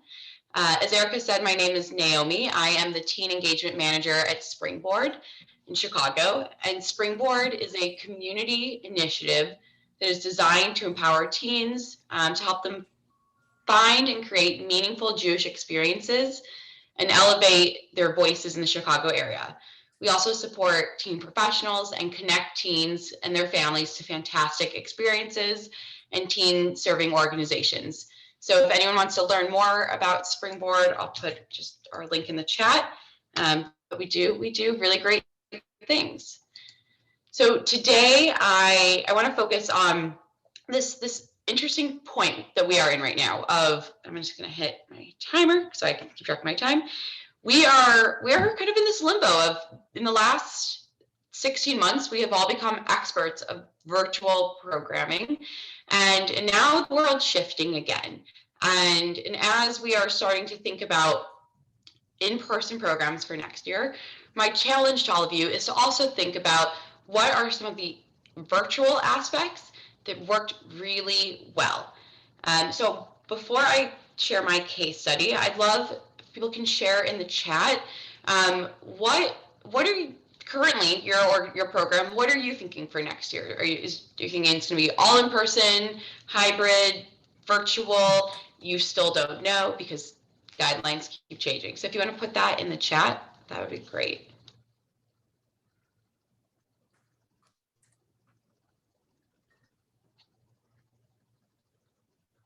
Great. So I see they're planning for fully in person, back in person as much as possible. In person, I'm seeing a lot of in person. Great. And I know teens really want in person. If you ask teens, they are like, I'm done with Zoom. I want in person, which is a really valid thing and something we need to keep in mind. And for parents and cost saving, some programs work really well online. So I want to share a program we did at Springboard a few months ago. We did a teen program fair where we featured 11 different cohort programs that are starting their recruitment around now, so they're recruiting for next year. We did it on a Tuesday. Oh, thank you. We did it on a Tuesday night at 7 p.m. and it was all online. We had about 100 teens at this fair, and then about 40 parents. So it was our first time doing something this big, and we have decided that we are actually going to, going forward, always keep it online, because we had teens and their parents join that lived an hour, hour and a half, even 3 hours away, that they were able to get on that Tuesday night. But we found really important touch points. So we thought about how can we make this also feel. I love those dogs. How can we make it feel? If you could mute yourself, I'd really appreciate that. Thank you. How can we make it feel, have those touch points? So we designed program fair bags, and we hand delivered them to the first, except the people who live 3 hours away, but we hand delivered them to the first 50 people that signed up, and we gave them the snacks that you get normally at program fair. We gave them a brochure. Each program was able to put in things and gifts, so it felt like you got all the things that if you were at an in-person program fair. The other great thing is it gave multiple times for touch points. So I had to check in with people before the program and after the program to really make sure they found their place. And these are things that I think if we were to do a fully in-person program fair, I would have focused on other elements, but I would not have had as much of the one-on-one touch points. So going forward, my organization, Springboard, we've created a chart of how next year, when we have the luxury of actually having a choice, how to decide if it should be virtual or in person. So I'm going to share my screen in a moment, and I'm going to share this with you all, and I'm happy to send this out to whoever wants it. So in this chart, these are different elements to consider when thinking about virtual or in person. And it's almost like a pro-con list, although they both have their pros. So first of all, what is the goal of this activity? So for example, I have a program starting in an hour where it's really important to us that we are doing it in person because it's the closing program. And so an essential goal of this program I have in an hour is for the teens to really meet each other face to face. So that's important to think about when putting in the chart. How would you define success? So for the program fair, I define success by teens figuring out what activity they want to do next year, and thinking about how that looks virtually or in person. What is your budget? When we did this program fair virtually, Zoom is free, except we have a pro account. So we spent all of our resources on these bags, but we didn't have to worry about security. We didn't have to worry about rental space. We didn't have to worry about staff travel. And that saved thousands of dollars. How long is the program? Our program fair is only an hour long, and it didn't make sense on a Tuesday night for parents to schlep through traffic on a work night for just an hour-long program. How do you hope participants will describe their experience? So that's another important element, and the list goes on. And so this is a tool that we are using to think about, and I'm happy to dive more into this tool in our Q&A afterwards, but I'm going to turn things over to the next speaker. So thank you all for listening about our program fair and how we think about going forward, how to make things virtual or in person.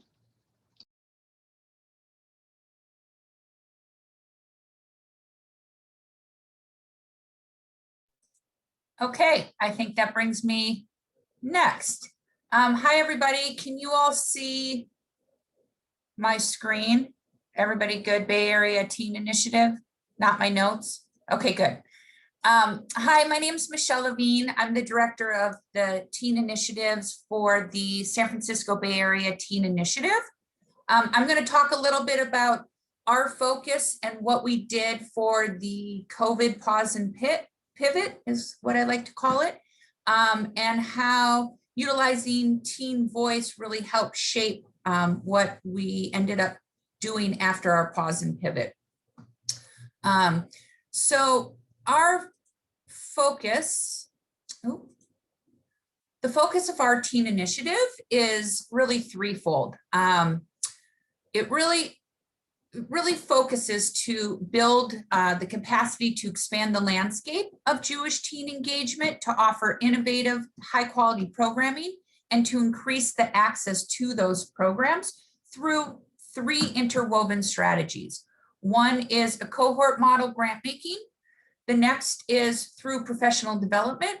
And the third is an information and resource hub that houses all of our local program information, scholarship information for teens, a calendar of events, volunteer opportunities, a blog. So this is our place, our kind of our home place where we can grow and change and engage our community. So those are really the three focused pieces of our strategy. So when the pause and pivot, when COVID with our pause and pivot happened a year and a couple months ago, you know, it also caused us to pause, this initiative to pause and pivot. And we had these three strategies that we had to pause. One was grant making. One was the virtual engagement tool information hub. And the third was professional development. Professional development was fairly easy to transition to a virtual setting. It didn't come without struggle and challenge, as we all know, and we've all been a part of that, but there was an easier transmission to the virtual setting. And we knew the other two pieces of our initiative needed to be paused while we kind of waited to see what how the dust settled, what was happening for the summer, and kind of where should we refocus our efforts. So quickly we decided that we were going to reallocate some funding and offer summer programming opportunity, grants for summer programming. And that really worked out well. We ended up granting 14 different organizations, and you can see them here under a 2-month grant. It was kind of an emergency grant. It was a very quick turnaround time. I believe it was up to $10,000 to $15,000, but it was really specific for summer programming in a 2-month period of time. And we had very few requirements other than just do some programming for teens. And let's hope that we can keep them engaged. And as you can see, we had a really interesting mix of organizations and programming that happened. And we were starting to see, in light of where we were with the COVID, the shelter in place, the racial reckoning that had just happened, we were starting to see bits and pieces in these virtual programs around social justice programming. And so that was sort of the first sign that we were kind of thinking, maybe we should rethink what we focus on for our year 4. We also saw the summer as an opportunity to touch base with teens and professionals, just to where was everybody at, what was working for virtual programming, what wasn't working. And one of the things that we ended up asking the teens in this, and the responses we got around virtual programming could be for another discussion, but one of the things that we asked in our data collection in August and through September and October, we just wanted to hear from them where they were with what was going on. And mind you, in the Bay Area at this time, not only were we dealing with COVID and shelter in place, but we were dealing with our worst fire season that we've ever had in state history. And it was devastating and it was very challenging. Many of us couldn't go outside, we couldn't open our windows. So it was a very trying time for members of our community. But we were able to conduct some data. And from that data, we actually learned, one of the questions we asked were, what were the biggest issues for teens in this moment of time? And this was really helping just for us to hear what was going on and where they were at, and also to think about how we could pivot our programming for year 4 to really hear from what the students were asking for. So as you can see here, the top 4 issues top 3 issues. The first one wasn't a surprise to any of us. It was racial justice and Black Lives Matter. The second one, remember this was in August, came up as the 2020 election. And the third one, which surprised many of us, was, as you can see, there was a point difference between the election and anti-Semitism. So here we are in California, we're reminded constantly about the climate and what's happening. And all of a sudden we see anti-Semitism basically at number 2. And that also kind of took us back. That was not what we were expecting. And so, you know, when we were talking to the teens, we also did focus groups. You know, this was the racial justice and Black Lives Matter was really top of mind. Some of these issues, you know, that the teens were feeling and talking about, you know, they felt like the community was doing an okay job at addressing the issues, but really could be doing more. There was also consensus around that this wasn't a political issue, but yet there was awareness that in the Jewish community, there was some political issues attached to it. And then we also heard from youth professionals that they felt some of their organizations were at a place to work on this and others were not at a place to work on this. And also for the youth professional themselves, having a level of comfort and understanding with maybe how to hold space and lead some of these difficult conversations.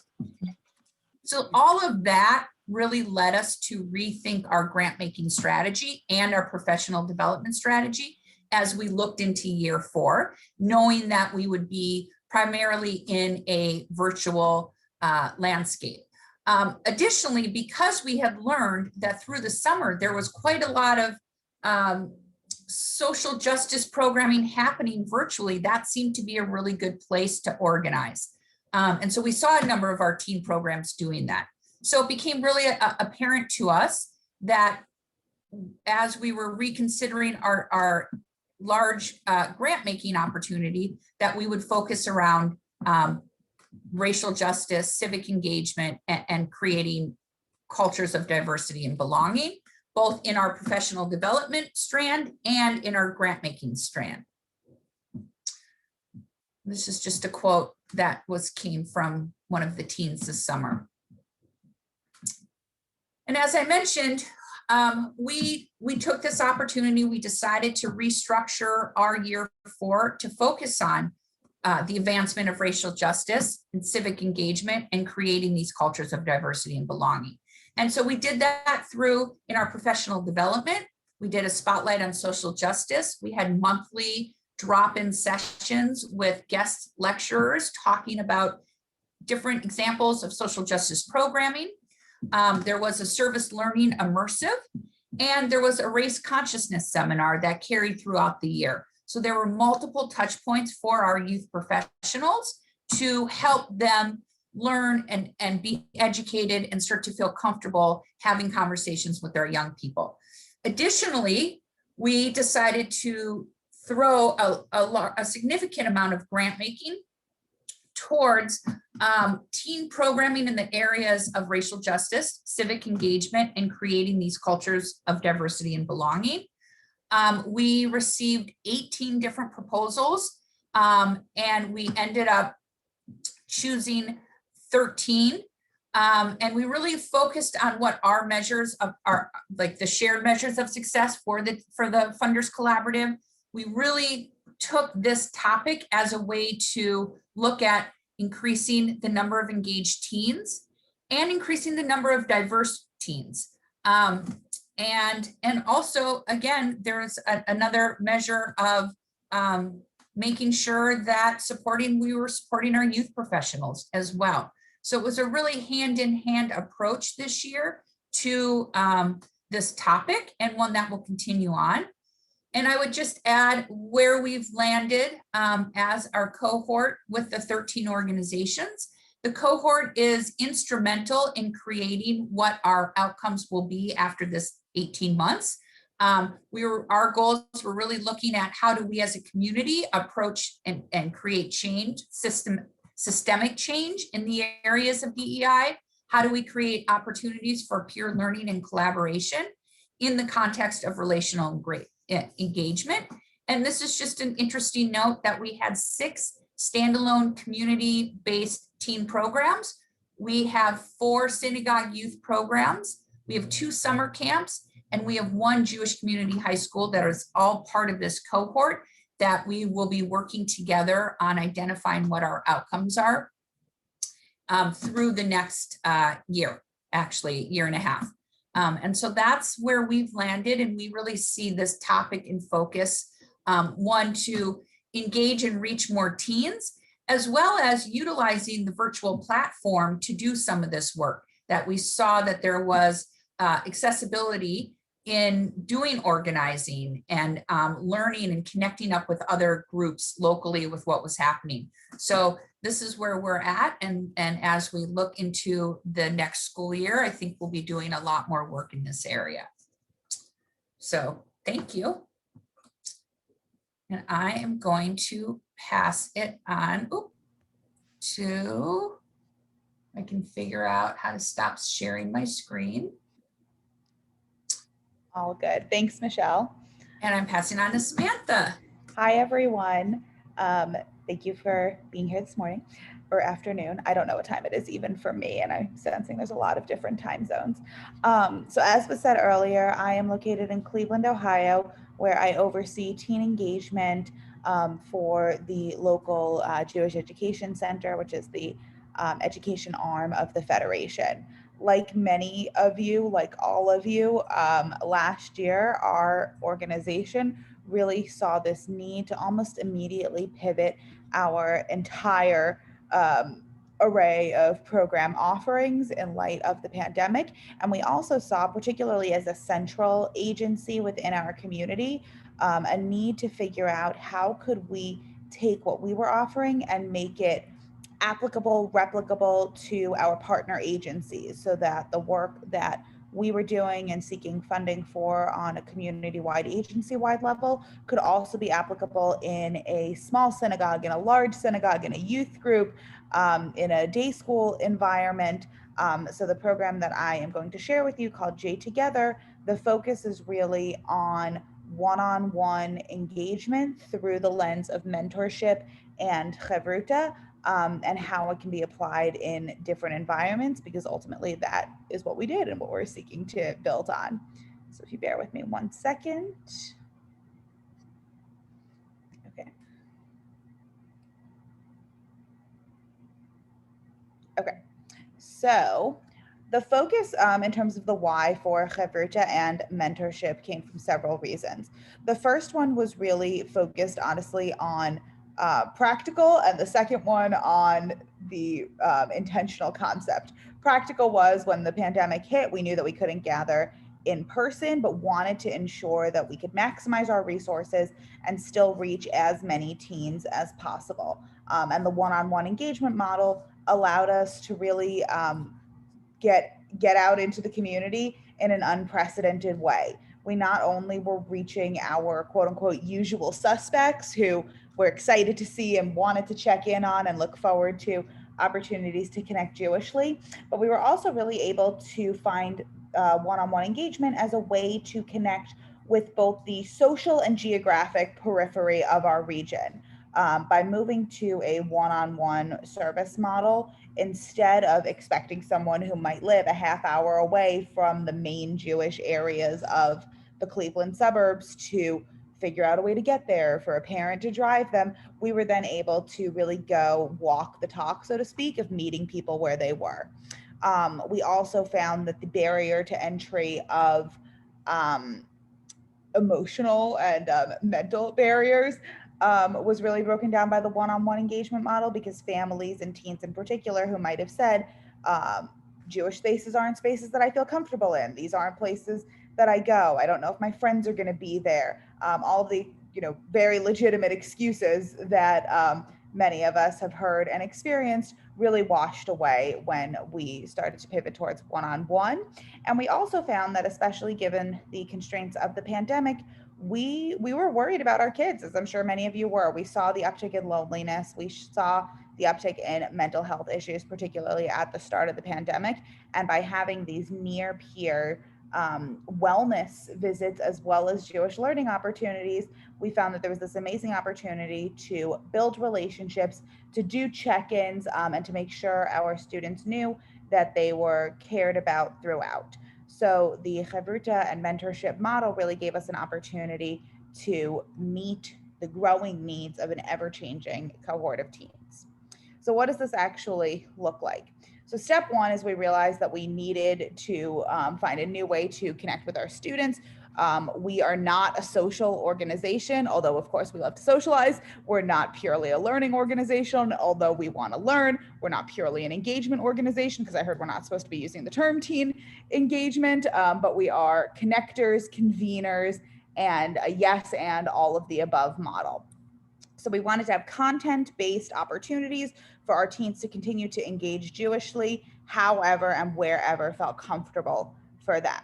So our first step was training college students in this model. We really wanted to empower local students who are alumni of our programs to be able to come as Jewish role models. We intentionally did not call them educators. We didn't want to put the pressure on them of saying you're here to teach something Jewish, because we knew they would shy away from it. Rather, we said you're a chavruta, you're a life mentor and a role model. We provided all of the content, which I'll share with you in a moment, all of the information that our mentors needed in order to work with their mentees, while still allowing for individualization and personalization. So we set out with these college students, called our high school students and said, we have this opportunity. You can meet up with someone older and cool and do Jewish things. Amazing. Then our high school students pushed back on us, classic, and said, we don't want to be just the learners. We're supposed to be camp counselors ourselves. We're supposed to be doing internships. We're supposed to be madrichim. All of that went away because COVID, but we still want the leadership opportunity ourselves. So the model immediately pivoted, and we began, in addition, training high schoolers as a learner leader model, where each of our high school students was able to be the mentee and work with one of the college students or with an older high school student as the program continued to develop. And then they learned our methodology themselves and could become mentors for middle schoolers, younger students, etc. Stage 3 was our partner agencies also said, this sounds great. We want to be doing this too. So particularly as the school year started, we began training or bringing this training model rather to synagogues, youth groups to use in the ways that made sense for them. We've done it with madrichim, who have had to figure out how can their roles evolve in a hybrid or virtual environment where there actually are a lot more opportunities for one-on-one engagement and learning than ever before. We've used it with youth movement leadership and what would it mean for each person on a board to take on one or two mentees and to have this one-on-one time. I think we've all seen during this crazy year and change that we've had, really this re-emphasis on relationship building and how critical it is. So providing opportunities for our teens to learn how to do that in an effective, intentional way has been amazing. So what has that actually looked like? And I'm going to switch my screen share. I'm just sharing a few different modules from different J Together sessions.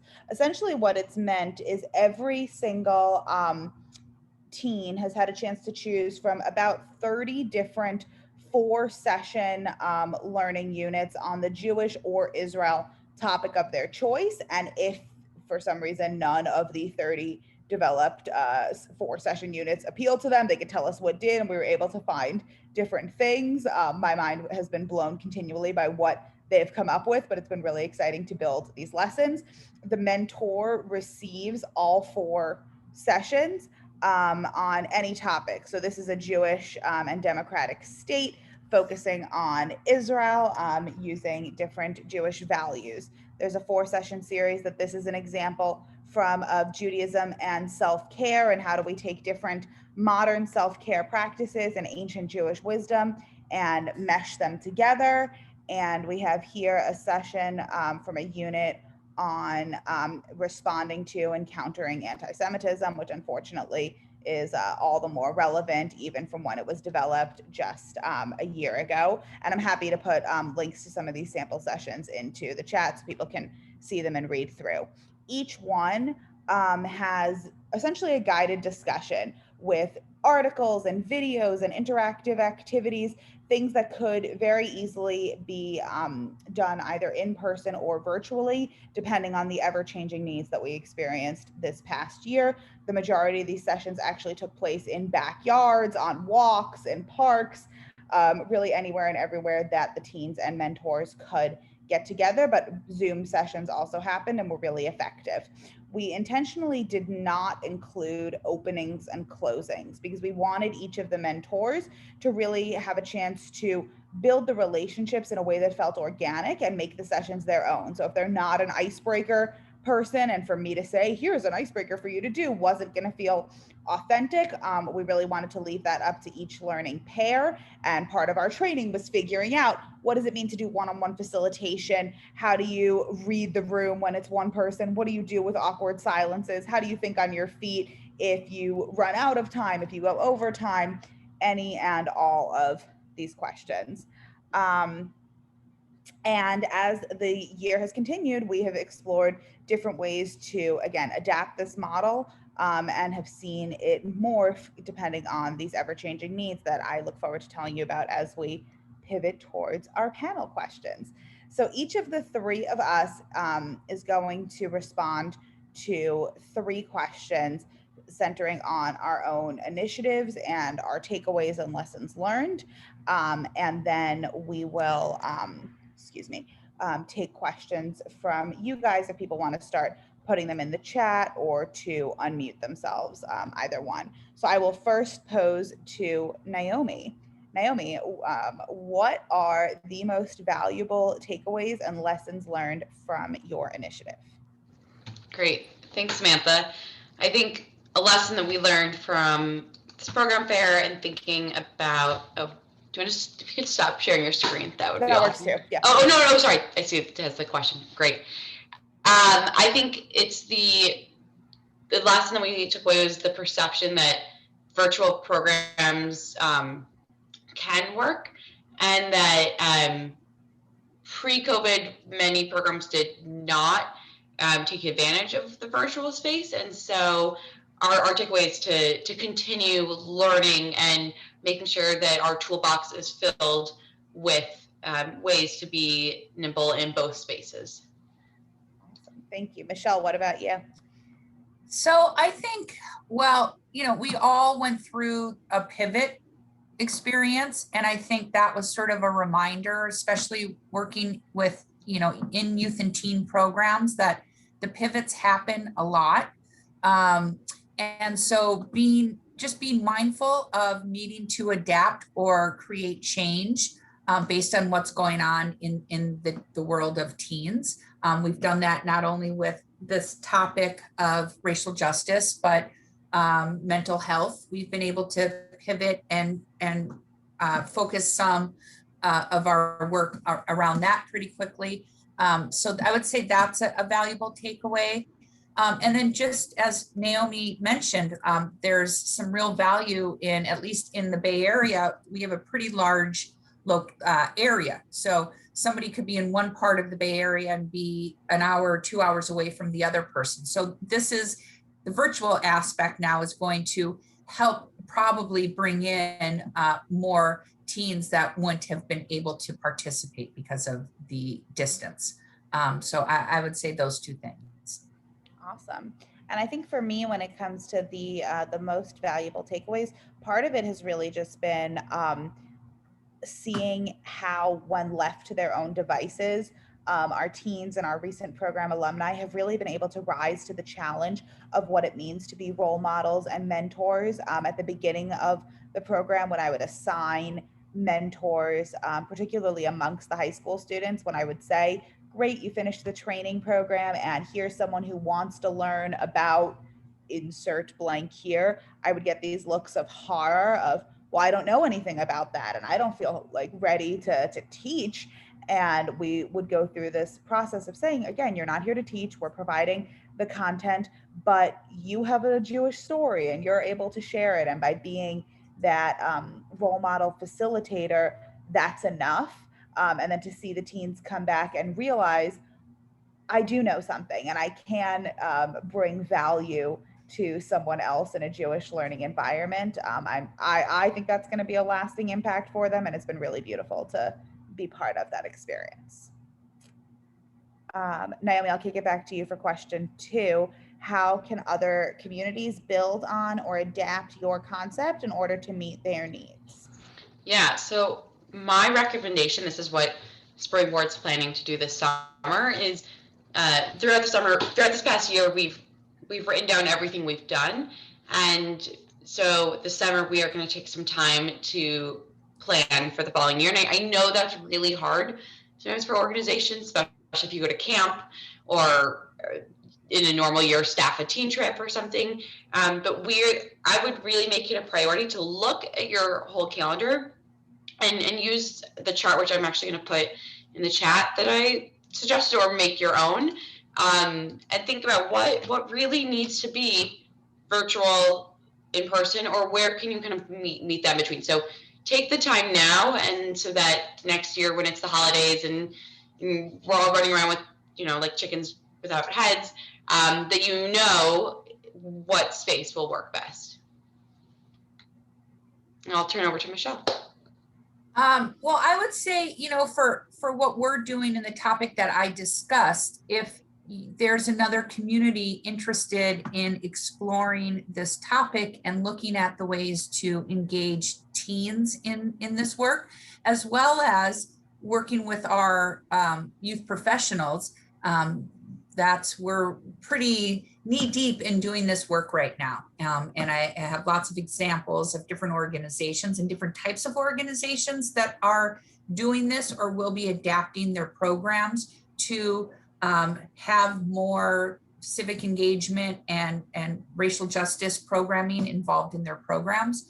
And so there's quite a lot of information that I'm putting out there around the work that's being done in this area. Awesome. I think on my end, so we've really tried to build the model in a way that is applicable and adaptable for any community that wants to take it on. We've seen everything from, again, synagogues using it as part of a madrichim program so that the teen leaders are trained in the model and are able to adapt it towards younger students. We've seen it as an empowerment and really a recruitment tactic for youth group boards as the older students or student leaders work with younger students. I think that part of what's really critical for building on this model is a mindset shift that I think can be really hard because it's very difficult to measure one-on-one engagement. We had to cede a lot of control and we went through a lot of logistics in figuring out how to do so, everything from abuse awareness training and figuring out where are we comfortable with our students meeting, what kind of permissions do we need to be able to have, what does it mean for us when we're not able to say we had this many people come at once because everything is very spread out, but that's both the challenge and the magic of it. So I think anyone who is interested in exploring what it can look like to rethink the model moving forward when there's going to be a huge push for we want to be together, and that's amazing, but also there are these keepers from COVID about really accessibility in particular and relationship building that can be learned and built upon in this way. And Naomi, I'll throw it back to you with our third panel question. How will you continue to grow and build upon your vision for your initiative going forward? Yeah, so again, I'm just going to lean into this program fair example for the study. So we are thinking now that we've made it through this year, how to elevate things. So one issue we had at the program fair is we didn't want presenters to take up too much time introducing themselves, so we put it all in a packet ahead of time and sent it to the parents and teens. Well, parents and teens did not all read the packet, shocker. And so for next year, we want to pre-record a video and we can have a professional put it together that will feature the programs that are going to be at the fair. And we will plan to show it at the first 5 minutes of the fair. And so learning the lessons from this year of how we can really professionalize the virtual space, that's something we want to do. We also, we did these bags this past year, but next year we want to create a box. And inside the box, we want to have almost like a Candyland type of game inside, but that they can use a QR code to scan to kind of see like the different booths for the programs. And so that's just another element of raising the bar, and so that they really feel like they are present, but without having to leave their home. So I'll turn it over to Michelle. We are very much in deep with the topic that I presented with you. We have spent most of our year 4 professional development this past year on this topic, and our work with the SETIC cohort will continue into year 5. So this entire upcoming year will continue to work around this topic. And so I feel like we're just at the very beginning stages, and it will be ongoing and a work in progress. Samantha. Yeah, I think for us, again, continuing to figure out how we pivot and adapt this model, we are definitely going to be continuing next year and figuring out how we simultaneously prioritize this decentralized model of one-on-one engagement while ramping up our in-person group experiences. Again, we're continuing to build new learning opportunities and spaces, particularly for the mentors to continue gaining in their skills. Those are coming back for a second year. So that's going to be critical for us as well as bringing it to, again, different partner agencies and others in our community. So with that, we open to questions from others who might have any, either in the chat or feel free to unmute yourselves.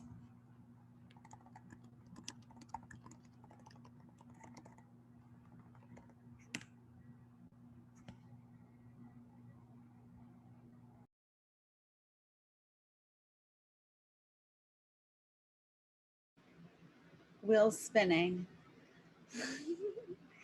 Did anybody hear an idea that they thought could translate into their community? Maybe not in an identical way, but in a similar way?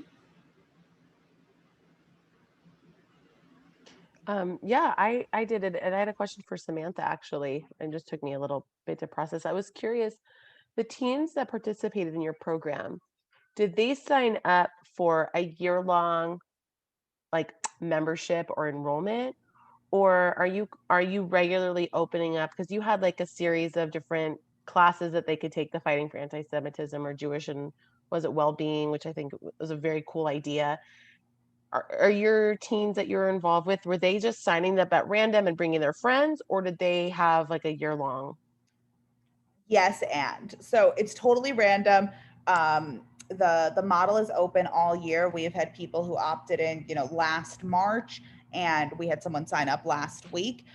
The way that it works is when you sign up, you're committing to 1 4-session unit. So you pick your topic, could be anything, and then after the 4 sessions, or like in that 4th session, we have a next steps conversation of what makes the most sense. So do you want to continue with your current topic and we'll create additional modules? Do you want to learn something totally new? Do you want to opt out because it's AP week and like we'll call you after the summer to see if you want to come back in? So we've had people do all of the above. I had someone who wanted to do an Israel and food class, and I think it turned into like a 2-semester just ongoing. They kept wanting to do the same thing. We've had people who have kind of popped around in their content, and we've had people who came once, they're in our orbit, they haven't necessarily wanted to continue on an ongoing basis, but when we'll have a larger program or a virtual session or kind of something interesting one-off that we build in, we'll reach out to them again. So all of the above.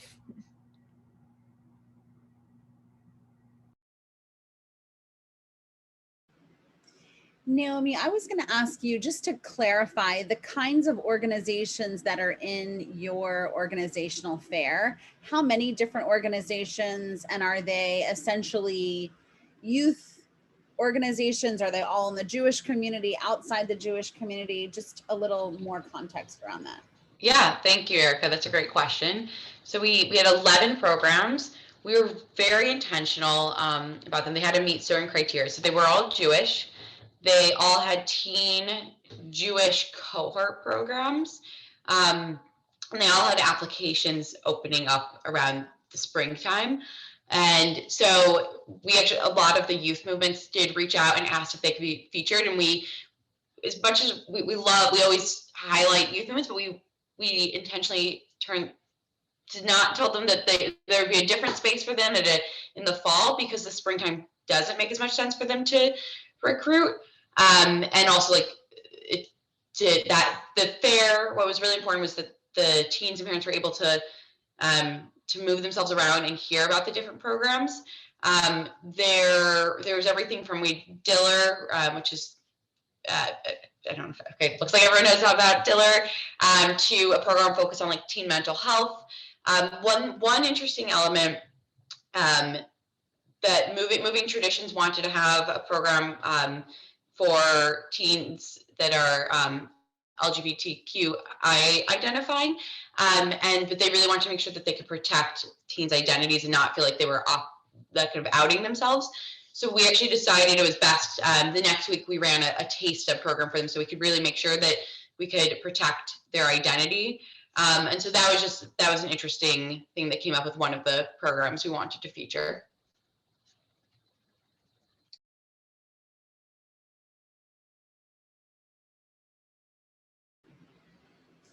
Any other questions, thoughts?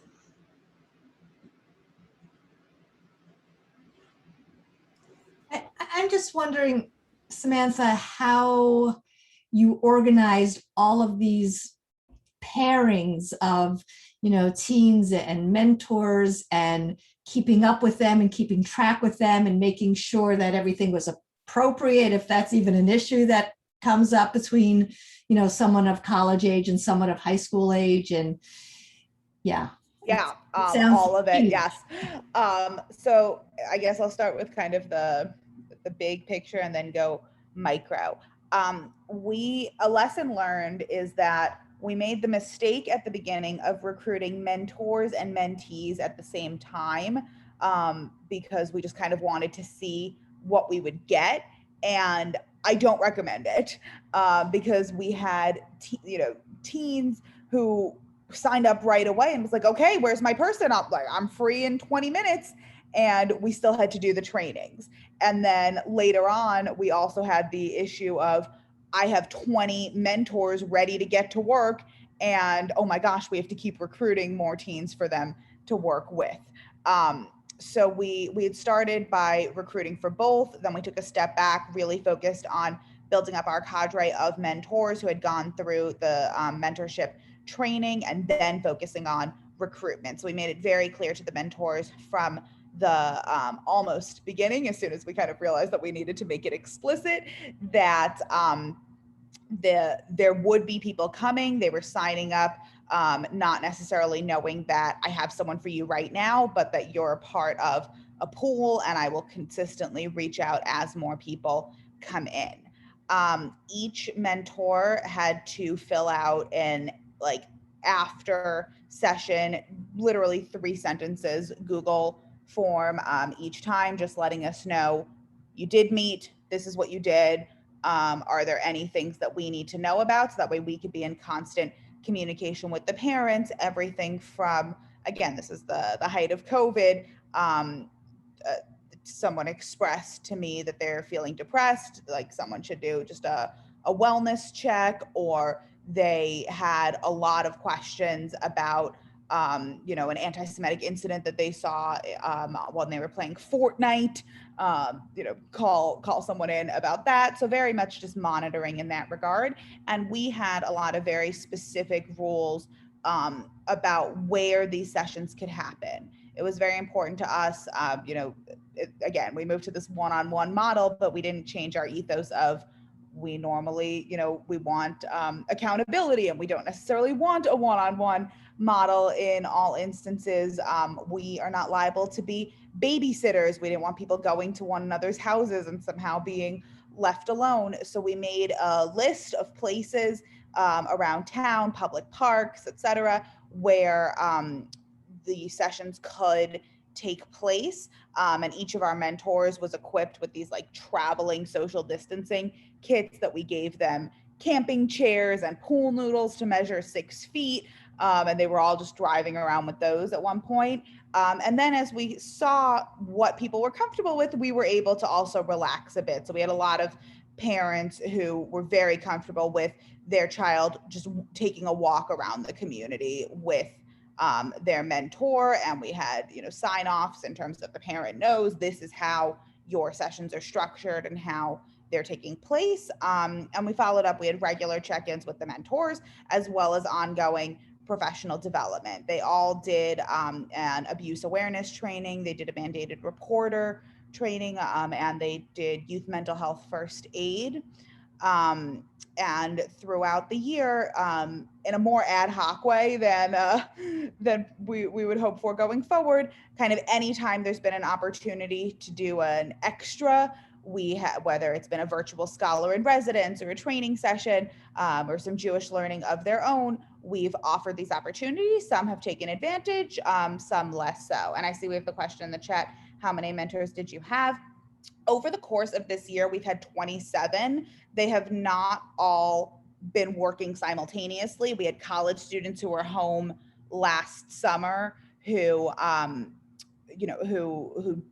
once they went back to school, didn't continue. We have some who've stayed home because their school was virtual, and we all know the drill. And the high school leaders, did the high school leaders get the same training as the college students? They got the same plus extra. We did a little bit more hand holding in terms of really working a bit more on facilitation skills, on content, on things that they might, I think there was a greater benefit from them receiving just kind of the even more. And we did not do the exact same in terms of the mental health first aid, particularly for those who were doing it through their synagogues. Everyone who came directly through our agency had the same training, and those who were trained as part of a madrichim program or a youth movement had slight modifications as well.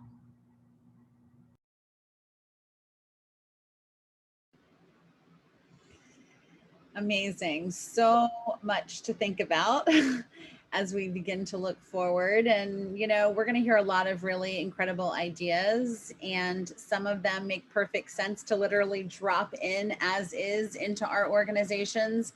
And some of them we can just look for parts and pieces that might make sense and that we might be able to bring in and integrate, whether it's this year or in the years to come. Lots of really good things to think about. Thank you so much, Michelle, Samantha, Naomi. Thank you for being here today and sharing the floor with one another and telling us all about the success that you have had over this really challenging year for all of us.